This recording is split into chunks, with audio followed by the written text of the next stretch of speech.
அரசியலும் அதிகாரங்களும் தலைமைத்துவமும் அவசியமான ஒன்று.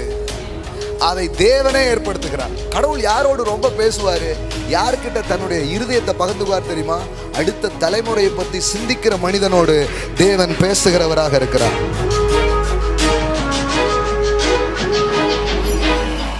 அரசியலோ அதிகாரங்களோ தலைமையோ கெட்டது அல்ல, அது நல்லது. அதிகாரிகளாக தேவன் சிலரை அழைக்கிறார். IAS ஆக, IPS ஆக, IFS ஆக, இன்னும் கிராம அதிகாரிகளாக எத்தனையோ உயர்ந்த பதவிகளுக்கு தேவன் உங்களை அழைக்கிறார்.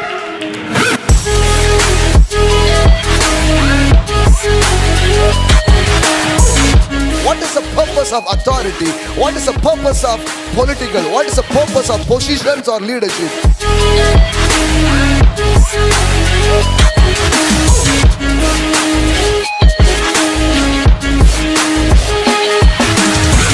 தலைமைத்துவமும் அரசியலும் அதிகாரங்களும் தவறான ஒரு காரியம் அல்ல, அதெல்லாம் ரொம்ப அற்புதமான காரியம். உருவாக்கப்பட்டது உண்டாக்கப்பட்டதெல்லாம் ரொம்ப கரெக்ட். இப்போ நம்ம என்ன புரிஞ்சுக்கணும்னா, இதெல்லாம் சரியான நோக்கத்தோடு இன்னைக்கு இயங்காததுனால அது தப்புன்ட்டோம்.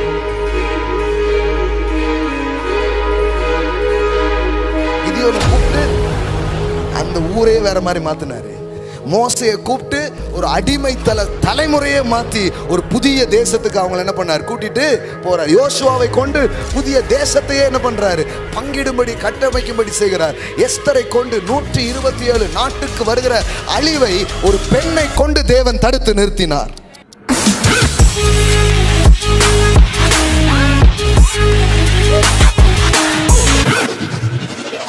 இந்த உலகத்தில் கெட்டது நடக்கிறதுக்கு காரணம், கெட்டவர்கள் கெட்டது செய்ததினால் மாத்திரம் அல்ல, நல்லவர்கள் நல்ல காரியங்களில் ஈடுபடாதது நடக்கிற பாதி கெட்டதுக்கு காரணமா இருக்குது.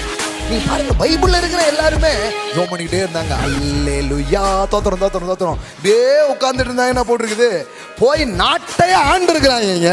ஐயோ, எந்த பைபிளை கையில வச்சிருக்கேன்னு தெரியலைங்க. ஒன்றை குறித்து பேசுகிறோம் என்றால் அதை முக்கியப்படுத்துகிறோம் என்ற அர்த்தம். அதனால் இதை பற்றி இன்றைக்கி சில காரியங்களை நான் தெரிந்தெடுத்தேன். அதில் என்ன இன்றைக்கி பேசணும்னு விரும்புகிறேன்னா, கிறிஸ்தவமும் அரசியலும். எல்லாம் சொல்லுங்கள், கிறிஸ்தவமும் அரசியலும். ஆமென். பக்கத்தில் சொல்லுங்கள், அரசியல் பேச போகிறாங்க.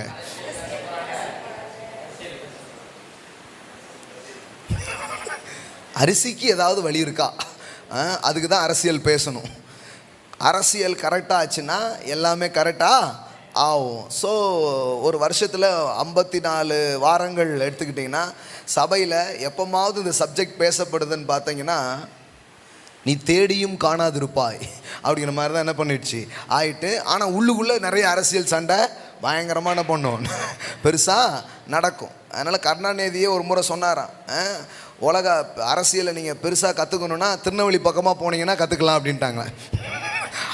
அதுவும் அங்கே இருக்கிற சபை, திருச்சபை வட்டம் போனீங்கன்னா பக்காவாக அரசியல் ட்ரைனிங் உங்களுக்கு கிடைக்கும் அப்படின்னு இருக்கிறார். அது மாதிரி ஒரு செய்தியை நான் கேட்டேன். ஏன்னா அந்த அளவுக்கு நம்ம ஆட்கள் எல்லாருமே என்ன பண்ணுறாங்க அரசியலில். இப்போ நமக்கு அரசியல்னால என்ன ஆகுதுன்னா, அடுத்தவனை முங்காம் போடுறது, அடுத்தவனை என்ன பண்ணுறது, இது பண்ணுறது அப்படிங்கிறது தான். பள்ளிக்கடாவை யாராவது மாற்றுறது, இந்த மாதிரி நிறைய பார்த்துருக்குறோம். ஆக்சுவலி அரசியலுங்கிறது சரியா தப்பா, அது எங்கேருந்து வந்தது அப்படிங்கிறது நம்ம புரிந்து கொள்ள வேண்டும். இது முதல்ல புரிஞ்சுக்கணும். அதுக்கப்புறம் ஒரு கிறிஸ்தவரா அல்லது ஒரு விசுவாசியா இந்த அரசியலை குறித்த நம்முடைய பங்கு, ஈடுபாடு எந்த விதத்தில் இருக்கணும்னு தேவன் விரும்புகிறார் அப்படிங்கிறத பற்றி நான் என்ன பண்ண போகிறேன், சில காரியங்களை உங்களோட பகிர்ந்து கொள்ள போகிறேன். அரசியலை விட்டு நம்ம விலகி இருக்கணும் அப்படிங்கிற ஒரு சிந்தனை நிறைய பேருக்கு இருக்குது. இன்னும் சொல்ல போனால் இந்த பூமி, இந்த உலகம், இந்த வாழ்க்கை, இதை பற்றியெல்லாம் சபை பெருசாக என்ன பண்ணுறதில்ல, சிந்திக்கிறதே கிடையாது. ஆனால் வேத வசனம் என்ன சொல்லுதுங்கிறத கொஞ்சம் கவனித்து பார்க்கணும். இப்போ இந்த மாதிரி காரியங்கள்லாம் இன்ட்ரெஸ்ட் இல்லாமலே போயிடுச்சு. ஸோ மறுபடியும் வேத வசனத்தின் அடிப்படையில் ஒன்று கொண்டு வரணும். நான் எப்போவுமே என்ன நினைக்கிறேன்னா, வார்த்தையின் வழி வெற்றியின் வழியாக இருக்கிறது. எல்லாம் சொல்லுங்கள், வார்த்தையின் வழி வெற்றியின் வழியாக இருக்கிறது. ஆமென். கடவுளுடைய வார்த்தை ஒன்று பேசுதுன்னா கொஞ்சம் கவனிக்கணும், அது ரெஸ்பான்ஸ் பண்ணணும், அதில் உங்களை ஈடுபடுத்திக்கணும். அவ்வளோதான். வெற்றிக்கான வழி வேறு எதுவுமே கிடையாது. எல்லாம் சொல்லுங்கள், தேவனுடைய வார்த்தையை கவனிங்க, அதில் ஈடுபட ஆரம்பிச்சிருங்க. அவ்வளோதான், வெற்றி தன்னால் வந்துடும். ஆமென். எல்லா காரியத்துக்கும் அதுதான் பிரின்சிபிள்ஸு. இப்போ இந்த காரியத்தையும் நம்ம கவனிக்கணும். இது நம்ம என்னங்க செய்ய முடியும் அப்படிங்கிற மாதிரி ஒரு எண்ணம் இருக்கலாம். எண்ணம் இருந்தால் நீ ஆண்டவர் மாற்றி அனுப்புவார். ஆமென். உன்னை கொண்டு தான் செய்வார் அப்படின்னு அனுப்புவார். சும்மா ஒரு பப் டாக் கிடையாது, மோட்டிவேஷனல் டாக் கிடையாது. இது ஒரு ரியல் திங்ஸாக இருக்குதுங்கிறத உங்களுக்கு நான் காட்ட விரும்புகிறேன். ஆமாம், நேற்றுக்கு மற்ற எப்போவுமே இந்த சிந்தனைகள் நமக்கு உண்டு. நம்ம சபையில் இந்த 7 மவுண்டன்ஸ்லாம் அடிக்கடி என்ன பண்ணுவோம், பேசுவோம். 7 மவுண்டன்ஸுங்க. இந்த சமூகத்தை கட்டமைக்கிற வடிவமைக்கிற 7 முக்கியமான காரியங்கள் இருக்கிறது. குடும்பம், ஆன்மீகம், சர்ச், அப்புறம் பாலிட்டிக்ஸ், அரசியல், அதுக்கப்புறம் business world, education world, entertainment world, sports, arts, இது எல்லாமே, மீடியா, இது எல்லாத்தையும் சேர்த்தா எத்தனை வருது? 7 மலை. எல்லாம் சொல்லுங்கள், 7 மலை. ஸோ இந்த 7 பில்லர்ஸ் இது எல்லாத்துலேயுமே கடவுளுடைய பிள்ளைகள் இருக்கணும் அப்படிங்கிற தாட் நமக்கு எப்போவுமே இருக்குது. அதை பற்றி நம்ம தொடர்ந்து என்ன பண்ணிகிட்டே இருக்கிறோம், பேசிக்கிட்டே இருக்கிறோம். ஸோ சபைங்கிறது ஒரு சண்டே ஆராய்ச்சிட்டு போகிற ஒரு இடமா இல்லாமல் அது ஒரு இயக்கம் போல் இயங்க வேண்டும். ஆமென். ஆபிரகாமை பார்த்து ஆண்டவர் சொன்னார், இதெல்லாம் பார் அப்படின்னாரு. பார்த்துட்டு ஆண்டவரே அப்படின்னா, நடந்து திரி அப்படின்னாரு. நடந்து திரிஞ்சான். இப்போ ஆண்டவர் சொன்னார், நீ பார்க்குறதையும் நீ நடந்ததையும் நான் உனக்கு தருவேன் அப்படின்னார். ஆமென். ஸோ தேவனுடைய பிள்ளைகளுக்கு பெரிய நோக்கங்கள், திட்டங்கள் இருக்குது. இங்கே இருக்கிற தனி ஒவ்வொருவருக்கு நான் சொல்கிறேன், ஆன்லைனில் எல்லாம் கனெக்டடாக இருக்கிறவங்களுக்கு நான் சொல்கிறேன், நீங்கள் எனக்கு ஏதாவது நடக்குமான்னு யோசிச்சுட்டு இருக்கிற உங்களை வைத்து தேவன் பெரிய காரியங்களை செய்ய போகிறார். நான் இதை பேசிக்கிட்டே இருப்பேன். எது வரைக்கும் தெரியுமா? நீங்கள் பெரிய காரியங்களை எழுந்து போய் செய்கிற வரைக்கும். ஆமென். எனக்கு நல்லா தெரியும், நான் எதை பேசுகிறேனோ அதை எனக்கு கண்ணால் பார்ப்பேன். ஆமென். இன்றைக்கி ஒரு சகோதரர் சொன்னார், நீங்கள் பெரிய பெரிய மேடைகளில் பெரிய பெரிய இடத்துல நிற்கிறது, அமர்றதெல்லாம் பார்க்கும்போது எங்களுக்கு ரொம்ப சந்தோஷமாக இருக்குது அப்படின்ட்டு. நான் உங்களுக்கு சொல்லட்டுமா, நீங்கள் என்றைக்கு அந்த மாதிரி இடத்தெல்லாம் அலங்கரிக்கிறீங்களோ அன்றைக்கி தான் நாங்கள் உண்மையிலே பெருசாக என்ன பண்ணுவோம், சந்தோஷப்படுவோம். Amen. Praise God. Okay, so தொடருவோம். முதல்ல கிறிஸ்தவங்க இதுலேருந்து விலகி இருக்கிறாங்க. என்ன விலகி இருக்கிறாங்கன்னா, இப்போ இந்த பூமி, இந்த தேசம், இந்த நாடு இப்படின்னு சொல்லும்போது என்ன சொல்லுவாங்க, இதெல்லாம் நம்ம தேசம், நம்ம நாடு, நம்ம பூமின்னு அவங்களுக்கு எண்ணமே கிடையாது. அவங்களுடைய எண்ணம் என்னவா இருக்குது, பரலோகம் தாய் வீடு, அதை தேடி நீ ஓடு அப்படின்ட்டாங்க. எல்லாம் ஒட்டிருங்க, அப்படியே ஒட்டிரு அவனோடனே என்ன பண்ணிட்டான், தாய் வீடு அது, அதனால் அங்கே என்ன பண்ணிடுங்க, போயிடுங்க அப்படிங்கிற மாதிரியே ஒரு சிந்தனை உருவாயிடுச்சு. அப்போ இங்கே இது யார் வீடுன்னு நினைக்கிறீங்க? இப்போ அப்போ நமக்கு என்ன சிந்தனைனா, பரலோகம் தான் நமக்குரியது, பூமி யாருக்குரியது, பிசாசு அப்படின்ட்டாங்க. அது யாருக்குரியது, சாத்தான் பிரதர், சாத்தான் பிரதர் அப்படின்னு சொல்லிட்டு என்ன பண்ணிட்டாங்க, சாத்தான பிரதர் ஆக்கிட்டாங்க. எல்லாமே சாத்தானுடையதுன்ட்டாங்க. அதனால தான் பாருங்களேன், பொன் வேண்டாம், பொருள் வேண்டாம், இன்பம் வேண்டாம், எதுவும் வேண்டாம், எது மட்டும் போதும், பரலோகம் மட்டும் போதும். அப்போ இதெல்லாம் யார் படைச்சா? அது கேளுங்க, ஆண்டவர் தான் படைச்சார். அப்போ ஏன் அது வேண்டாம்? இல்லை, அது இப்போ பிசாசுக்குரியதாயிட்டு. சேட்டுக்கடையில் அடமானம் போனதை திருப்பிட வேண்டியதானே. பாவ குழியில் விழுந்துடுச்சு, சேட்டிலிருந்து, பாட்டு கூட படித்தாங்களே, சேட்டிலிருந்து தூக்கினார். சேட்டுக்குள்ளே போயிடுச்சுன்னு விட்டுறக்கூடாது, மறுபடியும் என்ன பண்ணணும், மீட்டு எடுக்கணும், ரெக்கன்சிலேஷன் நடக்கணும், ரிடம்ஷன் நடக்கணும், நடந்து மீட்டு மறுபடியும் நம்ம கையில் எல்லாத்தையும் கொடுக்கறது தான் கடவுளுடைய ஐடியாவாக இருக்குது. சில நேரத்தில் நம்முடைய தியாலஜிக்கல் அண்டர்ஸ்டாண்டிங் தப்பாக இருக்கும்போது நம்முடைய ஃபெய்த், ஹோப் எல்லாமே தப்பாகிடும். வானங்கள் மாத்திரம் நமக்கு சொந்தம் அல்ல, கர்த்தருக்கு சொந்தம் அல்ல. கர்த்தருக்கு எதுவும் சொந்தம், பூமியும் அதன் நிறைவும் அதன் குடிகளும் அதில் இருக்கிற வெள்ளியும் பொன்னும் யாருடையது, வல்லமை யாருடையது, அதிகாரம் யாருடையது. ஆமென். இப்போ எல்லாம் அவருடையது அவருடையதுன்னு போட்டிருக்குது. அப்போ இவங்க ஏன் இப்படி யோசிக்க ஆரம்பித்தாங்க? இல்லை, எவ்வளோ அழகாக போட்டிருக்கு பாருங்க, 24:1, பூமியும் அதின் நிறைவும் உலகமும் அதில் உள்ள குடிகளும் யாருடையது, எல்லாமே கர்த்தருடையது. பத்திரத்தை ஒழுங்காக படிச்சிங்களா இல்லையா? மூலப்பத்திரத்தை எடுத்து வாசித்து பார்த்தா போட்டிருக்கு, இதெல்லாம் யாருடையது, கர்த்தருடையது. வெள்ளியும் பொன்னும் கர்த்தருடையது, பூமியும் அது நிறைவும் கர்த்தருடையது. அதிகாரங்கள் எல்லாம் யாரால வருதான்? அவராலே என்ன பண்ணப்படுகிறது? உருவாக்கப்படுகிறது. ரோமரில் படிக்கிறோம் இல்லையா? எல்லா அத்தாரிட்டி யாரால வருதான்? கர்த்தரால வருகிறதா. ரோமர் 13:1-2 பாருங்க. எந்த மனுஷனும் மேலான அதிகாரம் உள்ளவர்களுக்கு கீழ்ப்படிய வேண்டும், ஏனென்றால் தேவனாலே அன்றி ஒரு அதிகாரமும் இல்லை. உண்டாயிருக்கிற அதிகாரங்கள் தேவனாலே நியமிக்கப்பட்டிருக்கிறது. All authority, all leadership is belong to God. அதுக்கு பின்னாடி ஆண்டவருடைய கரமும் ஆண்டவருடைய காரியமும் இருக்கிறதாக வேதவசனம் சொல்லுகிறது. தலைமைத்துவமும் அரசியலும் அதிகாரங்களும் தவறான ஒரு காரியம் அல்ல, அதெல்லாம் ரொம்ப அற்புதமான காரியம். உருவாக்கப்பட்டது உண்டாக்கப்பட்டதெல்லாம் ரொம்ப கரெக்டு. இப்போ நம்ம என்ன புரிஞ்சுக்கணும்னா, இதெல்லாம் சரியான நோக்கத்தோடு இன்னைக்கு இயங்காததுனால அது தப்புன்ட்டோம். இப்போ ஒருத்தர் பணக்காரராக இருக்கிறாருன்னா ஏன் பணக்காரராக இருக்கணும்? பகிர்ந்து கொள்ளவும், அநேகருக்கு நற்கிரிகளை செய்யவும், அதுக்கு தான் செழிப்பு. கரெக்டா? அவர் நல்லா இருக்கணும், அவர் மூலமாக என்ன இருக்கணும்? 4 பேர் நல்லா இருக்கணும், அதுக்கு தான் செழிப்பு. இப்போ செழிப்பு தப்புன்னு ஏன் ஐடியா வந்துச்சு? ஏனென்றால் அந்த செழிப்பு எப்பொழுது சுயநலம் உள்ளதாக மாறிச்சோ அப்போ அது என்ன ஆயிடுச்சு? இப்போ செழிப்பே தப்பு கிடையாது, செழிப்பை சிலர் தவறாக பண்ணுறாங்க, பயன்படுத்துகிறாங்க. அதுபோல தான் பதவியும் அதிகாரங்களும் ஒரு அரசியல் சட்டமும் அதனுடைய அமைப்பும் தப்புன்னு என்ன பண்ண முடியாது, சொல்லவே முடியாது. ஏன்னா அதெல்லாம் யாரால் ஏற்படுத்தப்படுதான்? இதெல்லாம் குறித்து வச்சுக்கோங்க. கிறிஸ்தவமும் அரசியலும் அப்படின்னு பட்டிமன்றம் வைக்க போகிறோம். நீங்கள்லாம் கொஞ்சம், இப்போ நான் உங்களுக்கு சொல்கிறது உங்களுக்கான செய்தி மட்டும் இல்லை, நாளைக்கு பல இடத்துல நீங்கள் நிற்பீங்க, கர்த்தர் உங்களை கொண்டு போய் நிறுத்துவார். அப்பொழுது இதெல்லாம் உங்களுக்கு தெரியணும். ஒருத்தர் ராஜாவை ஆகிறதுக்கு முன்னாடி பழைய ஏற்பாட்டு காலத்திலே ஒரு நியமனம். என்ன நியமனம் தெரியுமா? இந்த புத்தகத்தில் ஒரு காப்பியை அவன் எழுதி வச்சு அவன் வாசிக்கணும். அவன் தான் கிங்காக இருக்க முடியும். ஆமென். ஜார்ஜ் வாஷிங்டன் போன்றவர்கள் அமெரிக்கா தேசத்தை வடிவமைத்து அதை உருவாக்கின அவர்கள் சொல்லுகிறார்கள், இந்த புத்தகம் இல்லாமல் தேசத்தை ஆளுவது என்பது கூடாத ஒரு காரியம் அப்படிங்கிறாங்க. அப்போது இந்த கட்டமைப்புக்கு பின்னாடி கடவுளுடைய வார்த்தைகள் இருந்தது, தேவனுடைய நீதி நியாயங்கள் சட்டங்கள் எல்லாத்தையும் வைத்து தான் அநேக அரசியல் சட்டங்கள் கூட உருவாக்கப்பட்டதுன்னு என்ன பண்ணுறாங்க, சொல்கிறாங்க. அதனால் அரசியலுங்கிறது நம்ம வாழ்க்கையில் ஒரு, நீங்கள் விரும்பினாலும் விரும்பாட்டானாலும் அது ஒவ்வொரு நாளும் உங்கள் வாழ்க்கையில் பங்கெடுத்துக்கிட்டே இருக்கும். நீங்கள் பங்கெடுக்காமல் இருக்கலாம், ஆனால் அது என்ன பண்ணிகிட்டே இருக்குது, உங்கள் வாழ்க்கையில் பங்கெடுத்துக்கிட்டே தான் இருக்கும். அதனால் அதை கரெக்டாக புரிந்து கொள்ள வேண்டியது அவசியம். அதில் எங்கேயோ நமக்கு சில ரெஸ்பான்சிபிலிட்டி இருக்குங்கிறத நம்ம விளங்கி கொள்ள வேண்டியது அவசியமான ஒன்றாக இருக்கிறது. முதல்ல அதிகாரங்களும் அரசியலும் பதவிகளும் தேவையான ஒன்றாக இருக்கிறது. ஏமா எல்லாம் சொல்லுங்கள், தேவையான ஒன்று. ஏன் தேவையான ஒன்று? அதை ஏற்படுத்துகிறதே யார்?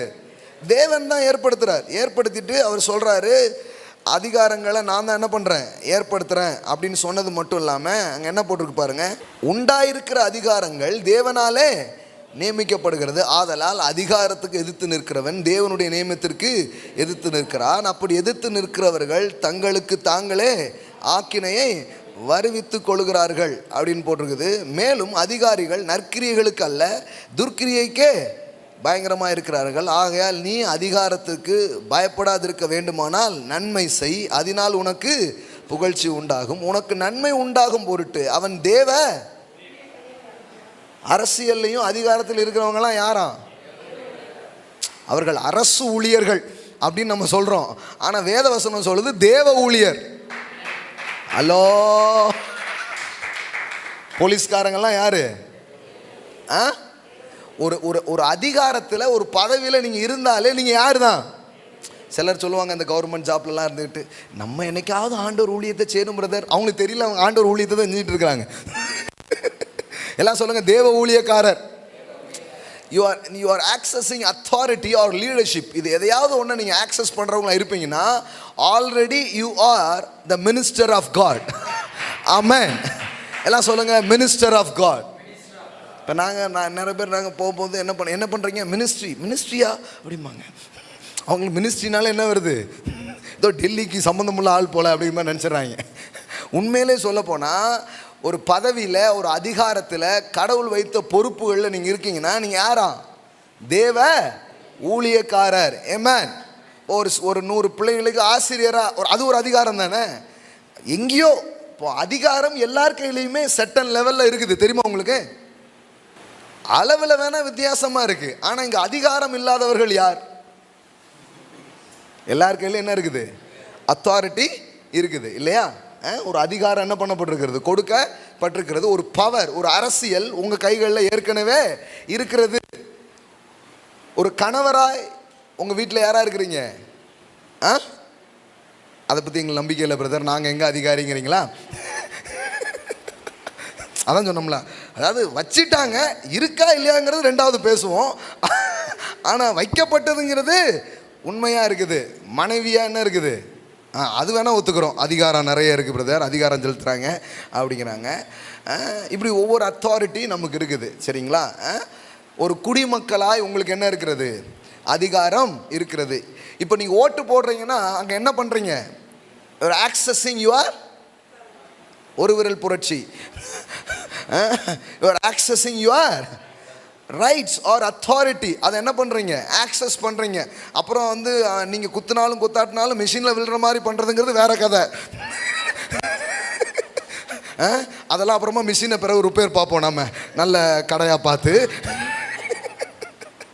நான் என்ன பேசினாலும் உங்கள் மைண்டில் இன்னொன்று வரும், அதையும் நான் சேர்த்து பேசுகிறது தான் பிரசங்கியாருடைய வேலை. என்னத்தை நம்ம ஒன்று குத்துனா அங்கே ஒன்று விழுது. இந்த தேசத்தில் பிரதர் என்ன பிரதர் அப்படிங்கிற மாதிரி உங்களுக்கு ஒரு சலிப்பு வரும். அது நியாயமானது தான், அதை கொஞ்சம் மாற்றிடலாம் இயேசுவின் நாமத்தில். ஆமென்.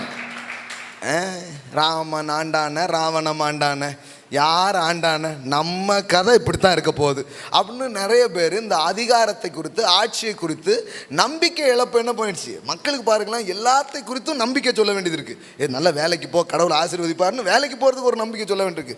கல்யாணம் முடிச்சிருக்க கவலைப்படாத, கடவுள் கூட இருப்பா, அதுக்கு ஒரு நம்பிக்கை கொடுக்க வேண்டியது இருக்குது. பிள்ளை பிறந்துச்சு கவலைப்படாத, பிள்ளையை வளர்க்க கடவுள் உனக்கு உதவி செய்வா, அங்கே ஒரு எல்லா பக்கங்களையும் ஜனங்க எங்கே இருக்காங்க? தேர் ஹோப்லெஸ். நம்பிக்கையே அவங்க இல்லாமல் தான் என்ன பண்ணுறாங்க? இருக்காங்க. அப்போ நம்பிக்கை எல்லா பக்கங்களையும் சொல்கிற மாதிரி எங்கேயும் சொல்ல வேண்டியது இருக்குது. அதிகாரங்கள், தலைமைகள், அரசியல்கள், பொறுப்புகள், இதை குறித்தும் ஒரு நம்பிக்கையை பேசுவது அவசியமாக இருக்கிறது. ஆமென். The hope to the nation. தேசமே பயப்படாது, மகிழ்ந்து கலிகூரு, மன்னவன் இயேசு உன்னடிவில் பெரிய காரியங்களை செய்திடுவார். பாருங்க, தேசத்துக்கே செய்தி சொல்லிட்டு இருக்கோம். தேசமே, இந்தியாவே பயப்படாதே, ஒரு இளைஞர் கூட்டம் எழும்புகிறது. நாளைய தலைமுறை, இன்றைக்கு சில பேர் எழும்பி கொண்டு இருக்கிறார்கள் அப்படின்னு நம்பிக்கையை சொல்ல வேண்டியது இருக்குது. அதனால் நான் சொல்லிக்கிட்டே இருக்கும்போது இன்னொன்று மைண்டில் வரும் பின்னாடி. ஆமாம், நம்ம போடாட்டானு அந்த அந்த அதெல்லாம் அப்படியே என்ன பண்ணிவிடுங்க, அப்படியே நீக்கிட்டே கிளென்ஸ் பண்ணிகிட்டே வாங்க, கழுவிக்கிட்டே வாங்க. இந்த வார்த்தையால் இன்றைக்கு பரிசுத்தமாக போகிறீங்க. ஆமென். சரி, ஓகே. ஸோ இதெல்லாம் என்ன பண்ணணும்? பேசணும். ஒரு அதிகாரம் இருக்குது. எல்லாம் சொல்லுங்கள், எல்லார் கையிலையும் அதிகாரம் இருக்குது, செட்டன் லெவலில் இருக்குது. இப்போ நீங்கள் ஓட்டு போடுறதன் மூலம் இந்த ஒட்டுமொத்த அதிகாரத்தை யார்கிட்ட கொடுக்குறீங்க? இன்னும் நம்மளுடைய பிரதிநிதியாக ஒரு ஆள் கையில் என்ன பண்ணுறோம்? கொடுக்குறோம். அவர் என்ன பண்ணுறாரு? அது மொத்தத்தையும் வாங்கிக்கிட்டு யூஸ் பண்ணுறாரு. பாரு என்ன அதிகாரம். இல்லை நீங்கள் கொடுத்தது, நம்ம எல்லாரும் கொடுத்ததை ஒரு ஆள் என்ன பண்ணுறாரு? ஒட்டு மொத்தமாக வச்சு என்ன பண்ணுறாரு? செயல்படுத்துகிறார். அப்படிங்கிறத பதவியில் இருக்கவங்களும் புரியணும், மக்களுக்கும் அது என்ன பண்ணணும்? புரிய வேண்டிய ஒரு காரியமாக இருக்கிறது. ஸோ ஃபஸ்ட்டு பாயிண்ட், அரசியலோ அதிகாரங்களோ தலைமையோ கெட்டது அல்ல, அது நல்லது. எல்லாம் சொல்லுங்கள், நல்லது. ஏனென்றால் தேவனாலே அன்றி ஒரு அதிகாரங்களும் இல்லை. எல்லா அதிகாரத்துக்கு பின்னாடி யார் இருக்கா? தேவன் இருக்கிறார். தேவனால் தான் அது என்ன பண்ணப்பட்டிருக்கிறது? ஏற்படுத்தப்பட்டிருக்கிறது அப்படிங்கிறத புரிஞ்சுக்கணும். அதாவது இப்போ தப்பான ஆட்கள் அதில் இருக்கலாம், சிலர் தப்பாக அந்த அதிகாரத்தை பயன்படுத்திட்டு இருக்கலாம். அதை பற்றிலாம் நான் பேசலை. அதுக்கு பின்னாடி தேவன் இருக்கிறார் நான் சொல்லலை. செய்தி கரெக்டாக புரிஞ்சுக்கோங்க. இந்த அதிகாரங்கள், பதவிகள், இதெல்லாம் யாரால் ஏற்படுத்தப்படுகிறது? தேவனால். அந்த சிஸ்டம் இருக்கு பாருங்களேன், இந்த சிஸ்டம் வந்து ஒரு நல்லது தான். இப்போ பாருங்களேன், அரசியலும் அதிகாரங்களும் இல்லைன்னா எப்படி இருக்கும்? நியாயாதிபதிகள் 18:1 பாருங்க. அந்நாட்களில் இஸ்ரவேலிலே யார் இல்லை? ராஜா இல்லை. எல்லாம் சொல்லுங்க, ராஜா இல்லை. தான் கோத்திரத்தார் குடியிருக்கிறதற்கு தங்களுக்கு சுதந்திரம் தேடினார்கள். அந்நாள் வரைக்கும் அவர்களுக்கு இஸ்ரவேல் கோத்திரங்கள் நடுவே என்ன இல்லை? சுதந்திரம் கிடைக்கவில்லை. ஓகேவா? இப்போ 19ஆம் அதிகாரம் 21 25 பாருங்க. அந்நாட்களில் இஸ்ரவேலில் ராஜா இல்லை, அவனவன் தன் தன் பார்வைக்கு சரி போனபடி செய்து வந்தான். எல்லாம் சொல்லுங்க, ராஜா இல்லை. அதனால என்ன ஆச்சு? எல்லாம் சொல்லுவாங்க இல்லையா, உங்களெல்லாம் கேட்கறதுக்கு ஆள் இல்லை. யூஸ் பண்றோமா அந்த வேர்டு? அப்படின்னா என்ன அர்த்தம்? ஒரு அதிகாரம் அவசியம், ஒரு அதிகாரம் அவசியம். உங்களெல்லாம் கேட்கறதுக்கு ஆள் இல்லை, உங்களை கேட்கறதுக்கு ஒருத்தன் வருவான் அப்படின்னு ஒன்று தான் ஹீரோ வருவார்.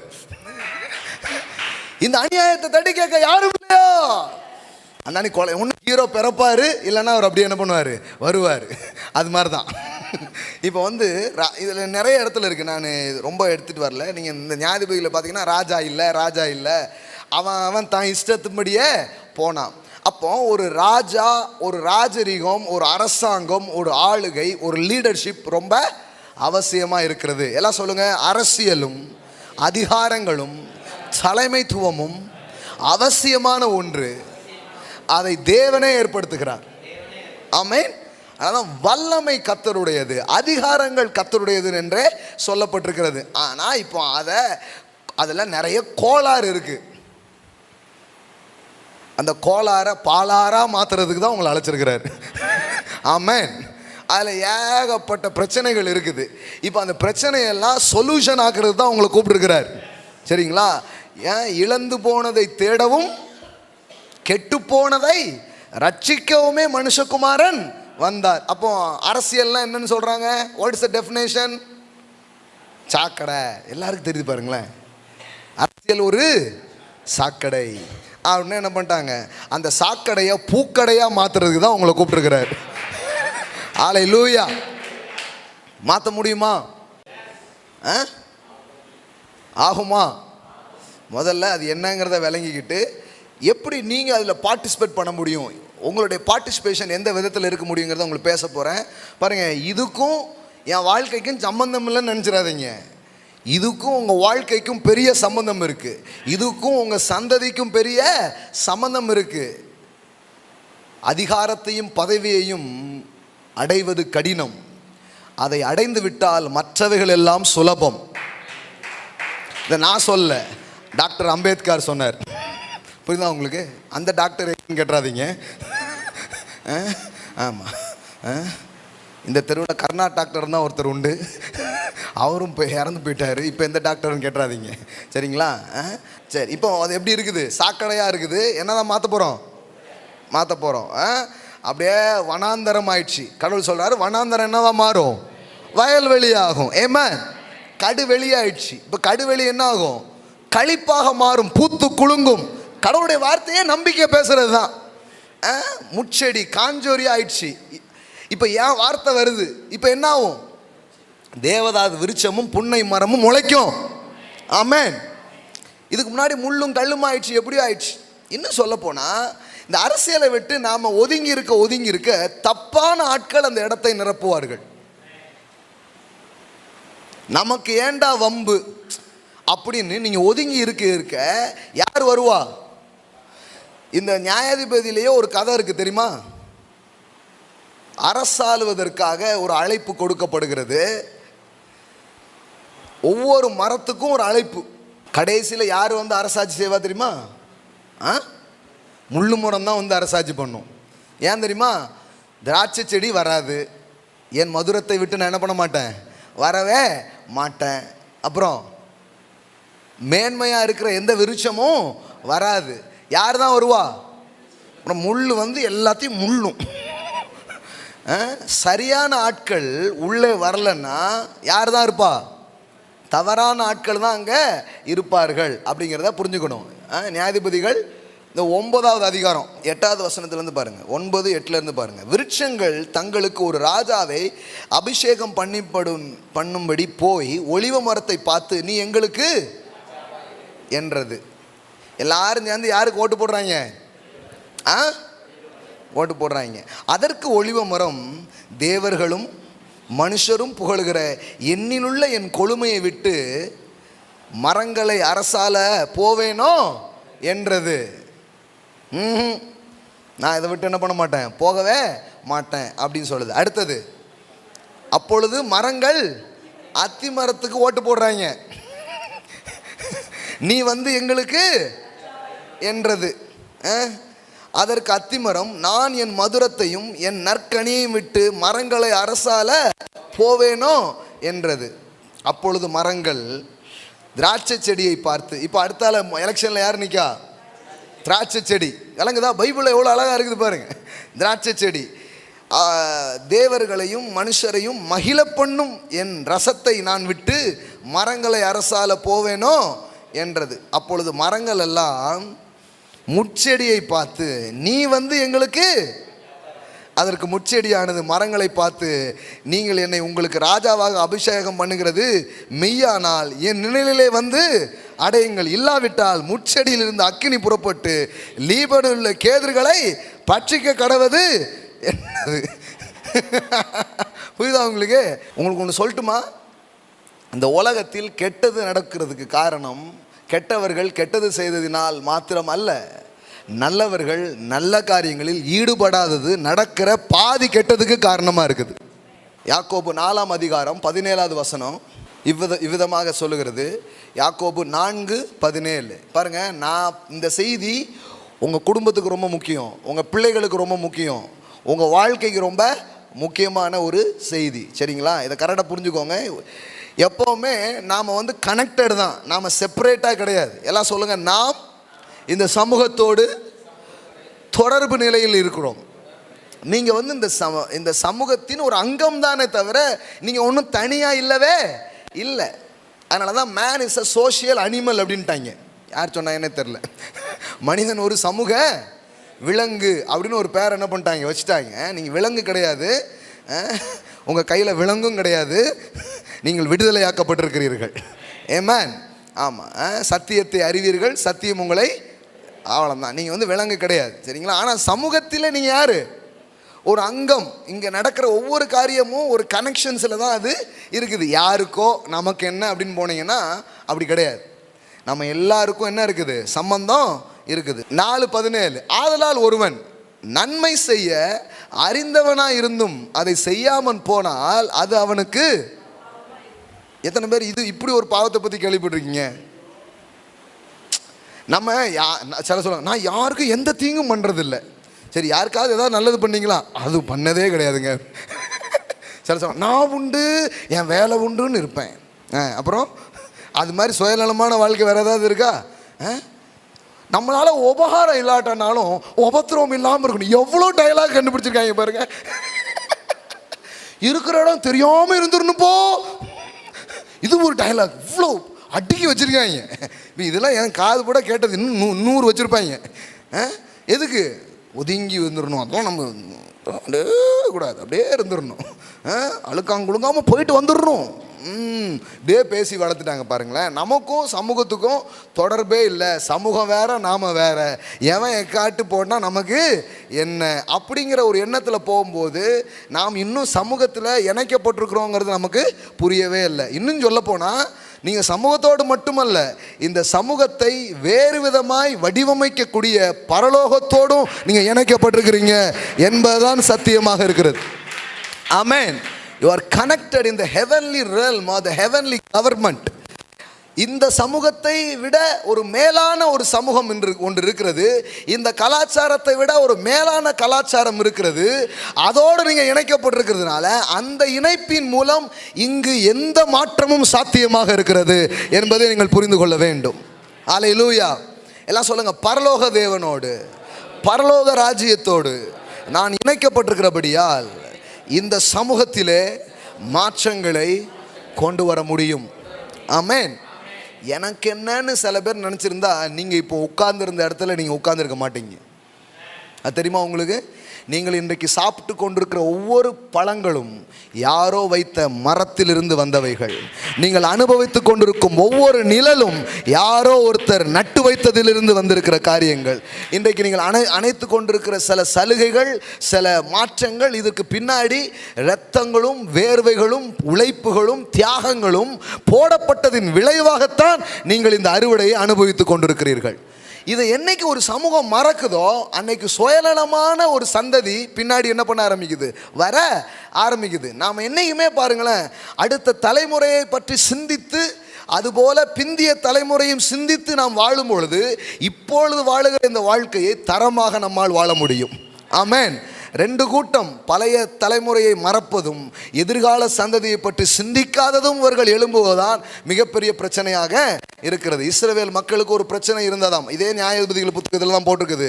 அவர்கள் கர்த்தரையும் கர்த்தர் தன்னுடைய ஜனங்களுக்காக என்ன செய்தார் என்பதையும் மறந்த ஒரு சந்ததி வந்ததாம். 2:10 காலத்தில் இருந்த அந்த சந்ததியார், எல்லாம் சொல்லுங்க, சந்ததியார் எல்லோரும் தங்கள் பிதாக்களுடன் சேர்க்கப்பட்ட பின்பு கர்த்தரையும் அவர் இஸ்ரவேலுக்காக செய்த கிரியையையும் அறியாத வேறொரு சந்ததி அவர்களுக்கு பின் எழும்பிற்று. தன் வரலாறை மறந்த சந்ததி வாழுவதில்லை.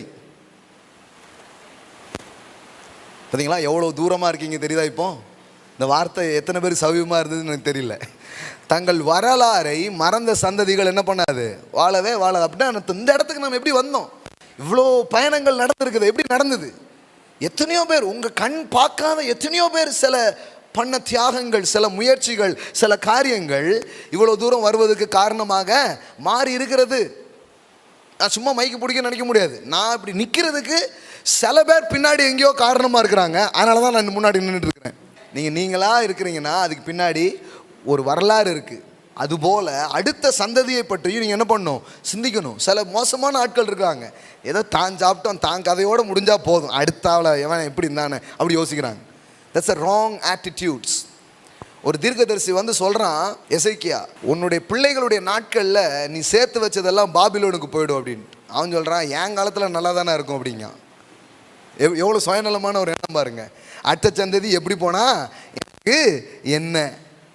இப்போ இது தவறான ஒரு எண்ணம். கடவுள் யாரோடு ரொம்ப பேசுவார், யாருக்கிட்ட தன்னுடைய இருதயத்தை பகிர்ந்துக்குவார் தெரியுமா? அடுத்த தலைமுறையை பற்றி சிந்திக்கிற மனிதனோடு தேவன் பேசுகிறவராக இருக்கிறார். ஆமென். God is a God of generation. தேவன் தலைமுறைகளின் தேவனாக இருக்கிறார். ஆமென். நாளைய காரியங்களை கொடுத்து அடுத்த தலைமுறையை பற்றி சிந்திக்கிற மக்களோடு தேவன் பேசுகிறார். தேவன் அவர்களோடு இடைப்படுகிறார். ஆபிரகாம் கிட்ட நான் ஒன்னத்தையும் மறைக்க மாட்டேங்கிறார். ஆபிரகாம் கிட்ட ஏன் மறைக்க மாட்டேன், ஆபிரகாமுக்கு மறைப்பேனோ அப்படிங்கார். ஏன் தெரியுமா? ஆபிரகாமுக்கு ஒரு ஹார்ட் இருந்தது, ஆபிரகாமுக்கு ஒரு விதமான இருதயம் இருந்தது. அது எந்த இருதயம் தெரியுமா? அவன் தன்னை பற்றி மட்டுமல்ல, வரப்போகிற சந்ததிகளை பற்றி சிந்திக்கிற ஒருவனாக அவன் இருக்கிறான். ஆமென். படிக்கிறோம் பாருங்க ஆதியாகமத்தில். ஆதியாகமம் 18:18 நான் செய்ய போகிறதை ஆபிரகாமுக்கு மறைப்போனோ, கர்த்தர் ஆபிரகாமுக்கு சொன்னதை நிறைவேற்றும்படியாய் அவன் தன் பிள்ளைகளுக்கும் தனக்கு பின்வரும் தன் வீட்டாருக்கும் நீங்கள் நீதியாய் நியாயத்தை செய்து கர்த்தருடைய வழிகளை காத்து நடவுங்கள் என்று கட்டளையிடுவான் என்பதை அறிந்திருக்கிறேன் என்றார். ஆமென். ஹல்லேலூயா. எல்லாம் சொல்லுங்க. அடுத்த சந்ததியை பற்றி சிந்திக்கிறவர்களோடு தேவன் தன் ரகசியங்களை பேசுகிறார். ஆமென். ஒரு லாங் விஷன், ஒரு லாங் டைம் விஷன், அடுத்த தலைமுறைக்கான கனவுகள், அடுத்த தலைமுறைக்கான திட்டங்கள் உங்கள் உள்ளத்தில் எழும்பும் என்றால் தேவன் அதை பார்த்து சந்தோஷப்படுகிறார். உங்களோட ஒரு தன்னுடைய ரகசியங்களை பேசுகிறவராக அவர் இருக்கிறார். ஆமென். ஆபிரகாமுக்கு அப்படிப்பட்ட ஒரு கேரக்டர் இருந்துதான் கர்த்தர் அதை அப்ரிஷியேட் பண்ணுறார். தேவன் ஒன்றை அப்ரிஷியேட் பண்ணுறாருன்னா கொஞ்சம் கவனிக்கணும். எதை அப்ரிஷியேட் பண்ணுறாரு? இவன் வந்து தன் பிள்ளைகளுக்கெல்லாம் என்ன பண்ணுவானா, ஷேர் பண்ணுவானா, சொல்லுவானா. யோசேப்பு சொல்லிட்டு போகிறான் அடுத்த சந்ததிக்கு, டே இங்கேயே உட்கார்ந்துட்டு போய் நினைக்காதீங்க, என்னை புதைச்சிடாதீங்க, இங்கேருந்து நீங்கள் புறப்படுவீங்க அப்படிங்கிறான். யோசேப்பு தனக்கான கனவுகளை மட்டும் கண்டவன் அல்ல, அவன் அடுத்த சந்ததிக்கான தலைமுறைக்கான கனவுகளையும் அவன் பார்த்தவனாக அவன் இருக்கிறான். ஆமென்.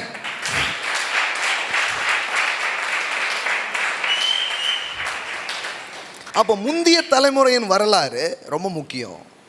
வரலாறுலாம் கொஞ்சம் படிக்கணும். வரலாறு முக்கியமாக அமைச்சரே. சில பாருங்க ஒன்றும் தெரிஞ்சுக்கிறது, அப்படியே உட்காந்து டெய்லி மூஞ்ச பார்த்துக்கிட்டே இருக்குது. உங்கள் தோல்விக்கு காரணமே உங்கள் மூஞ்சே பார்த்துட்டு உட்காந்துருக்கிறது தான். அதுலேருந்து கொஞ்சம் வெளியில் வாங்க. உங்கள் முகம் துக்கமாக இருக்கிறது என்ன அப்படி என்ன கேட்குறீங்களோ அன்றைக்கி உங்கள் முகம் மாறும். போங்க. நான் சில பேருக்கு 1000 கேள்விகளுக்கு ஒரே லைனில் பதில் சொல்லிட்டேன். யாருக்கு விளங்குச்சுன்னு தெரில எனக்கு. டெய்லி பார்த்து அவங்களே பார்க்குறது. தன் சரீரம் செத்து போனதையும் சாராளுடைய கர்ப்பம் செத்து போனதையும் எண்ணாதிருந்தான். வாக்குத்தத்தம் பண்ணினவர் அதை நிறைவேற்ற வல்லவராயிருக்கிறார். ஓ, தினந்தோறும் ஏன் பிரச்சனை என்ன, ஏன் சோகம் என்ன, இப்படியே நான் வாழ போறதில்லை. God promised something. அவர் சிலதை சொல்லி இருக்கிறார், சிலதை பேசி இருக்கிறார், அதுதான் நடக்க போகிறது. ஆமென். தேவனால் மிஞ்சிய ஒரு அதிகாரம் இல்லை, ஒரு யுத்தம் இல்லை, அதை விட மேலான யுக்திகள் எதுவும் இல்லை. இது புரிஞ்சுதுன்னா ஒரு நிதானமான, சமாதானமான, நம்பிக்கை நிறைஞ்ச ஒரு வாழ்க்கையை நீங்க வாழ ஆரம்பிப்பீங்க. கரெக்டாக புரிஞ்சுக்கோங்க. இப்போ கடவுள் பாருங்க, பிந்திய தலைமுறையின் வரலாறுகளை ஒருவன் புரிந்திருக்க வேண்டும், அடுத்த தலைமுறைகளை பற்றியும் ஒருவன் சிந்திக்க வேண்டும். அது அப்படி இருக்கிறது ஒரு ஆரோக்கியமான காரியம். என்ன தேவன் சொல்லுகிறார். சரி, இப்போ தொடருவோம். அப்போ இது யாரால ஏற்படுத்தப்படுது? தேவனால ஏற்படுத்தப்படுது. இன்னும் சொல்லப்போனால் ஆதியாகமம் 1:26 சொல்லுது, பின்பு தேவன் தமது சாயலாகவும் தமது ரூபத்தின்படியாகவும் மனுஷன் என்ன பண்ணாரு?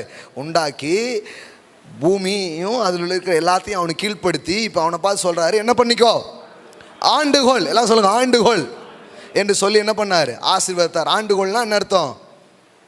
Manage, to lead, to rule, to develop, to protect.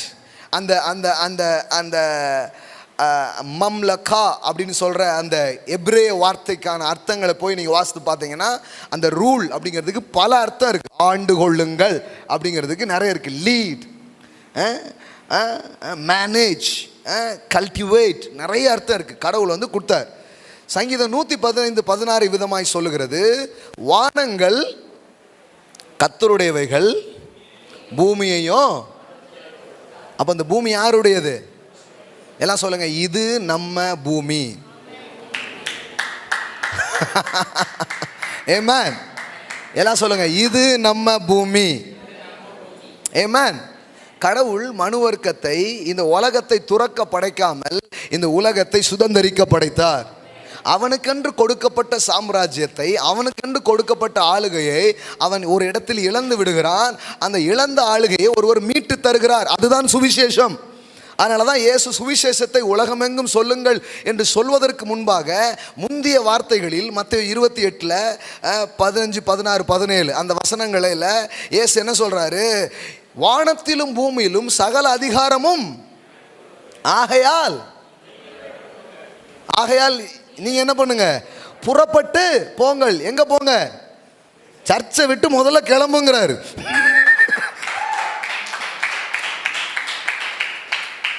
அவர் புறப்பட்டு போங்க, நம்ம புறப்பட்டு வாங்க.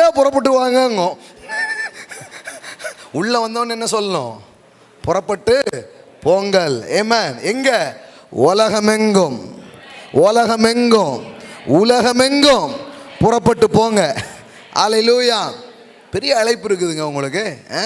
உலகமெங்கும் புறப்பட்டு போங்க, சகல ஜாதிகளுக்கும் சுவிசேஷத்தை பிரசங்கம் பண்ணுங்கள். என்ன சுவிசேஷம்? வானத்திலும் பூமியிலும் சகல அதிகாரமும் எனக்கு கொடுக்கப்பட்டிருக்கிறது. அதுதான் சுவிசேஷம். ஆமென். டிசைபிள் த பீப்புள் அப்படி சொல்லல, டிசைபிள் த நேஷன். இந்த ரெண்டுக்கு வித்தியாசம் இருக்குங்க. பெரிய வார்த்தைங்க அது. ஒரு ஜனங்கள், ஒரு தனி மனிதனை சீஷனாக்குவதை பற்றி இயேசு சொல்லல. Disciple the nation. ஒரு தேசத்தையே மாத்துங்கிறாரு, ஒரு தேசத்தையே வேற மாதிரி வடிவமைங்கிறாரு. We have a greatest calling, we have the greatest purpose. Amen. இதெல்லாம் அவர் சொல்லுவார்னா இதை உங்களால் செய்ய முடியும்னு அர்த்தம். இதெல்லாம் அவர் சொல்லுவார்னா இதை செய்ய கூட இருப்பார்னு அர்த்தம். இதோ உலகத்தின் முடிவு பரியந்தம் சகல நாட்களிலும் நான் உங்களோடு கூட இருக்கிறேன். I will with you. உன்னால் அந்த நேஷன்ஸை டிசேபிள் பண்ண முடியும். ஒரு தேசத்தின் கட்டுமானங்களை, வடிவமைப்பை புதிதாக்கி ராஜ்யத்துக்கு ஒத்ததாய் உன்னால் மாற்ற முடியுங்கிறாரு. நான் உன் கூட இருப்பேங்கிறார். I will with you. நீ நினைக்கலாம், ஐ வில் வித் யூ, நான் உன் கூட இருப்பேன், உன்னால் முடியுங்கிறார். நான் இதை பார்க்குறேன், இதை நம்புகிறேன். நான் இப்படியே இருக்காது காரியங்கள்.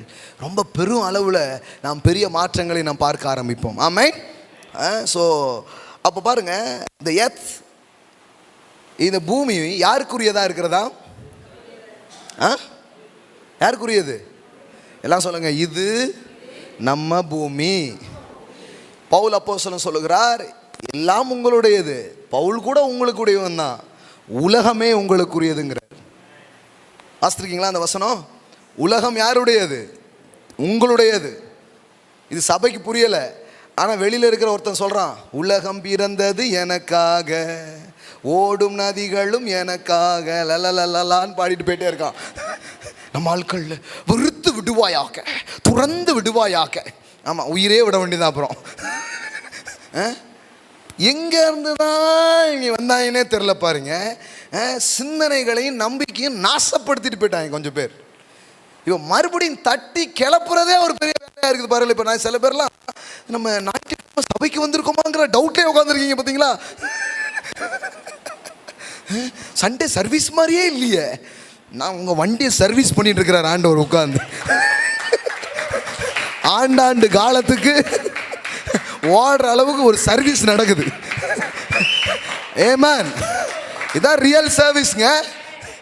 ஆமென். ஒரு முறை விட்டு பாருங்கோ, தலைமுறை தாண்டி வண்டி ஓடுங்கோ. ஆமென்.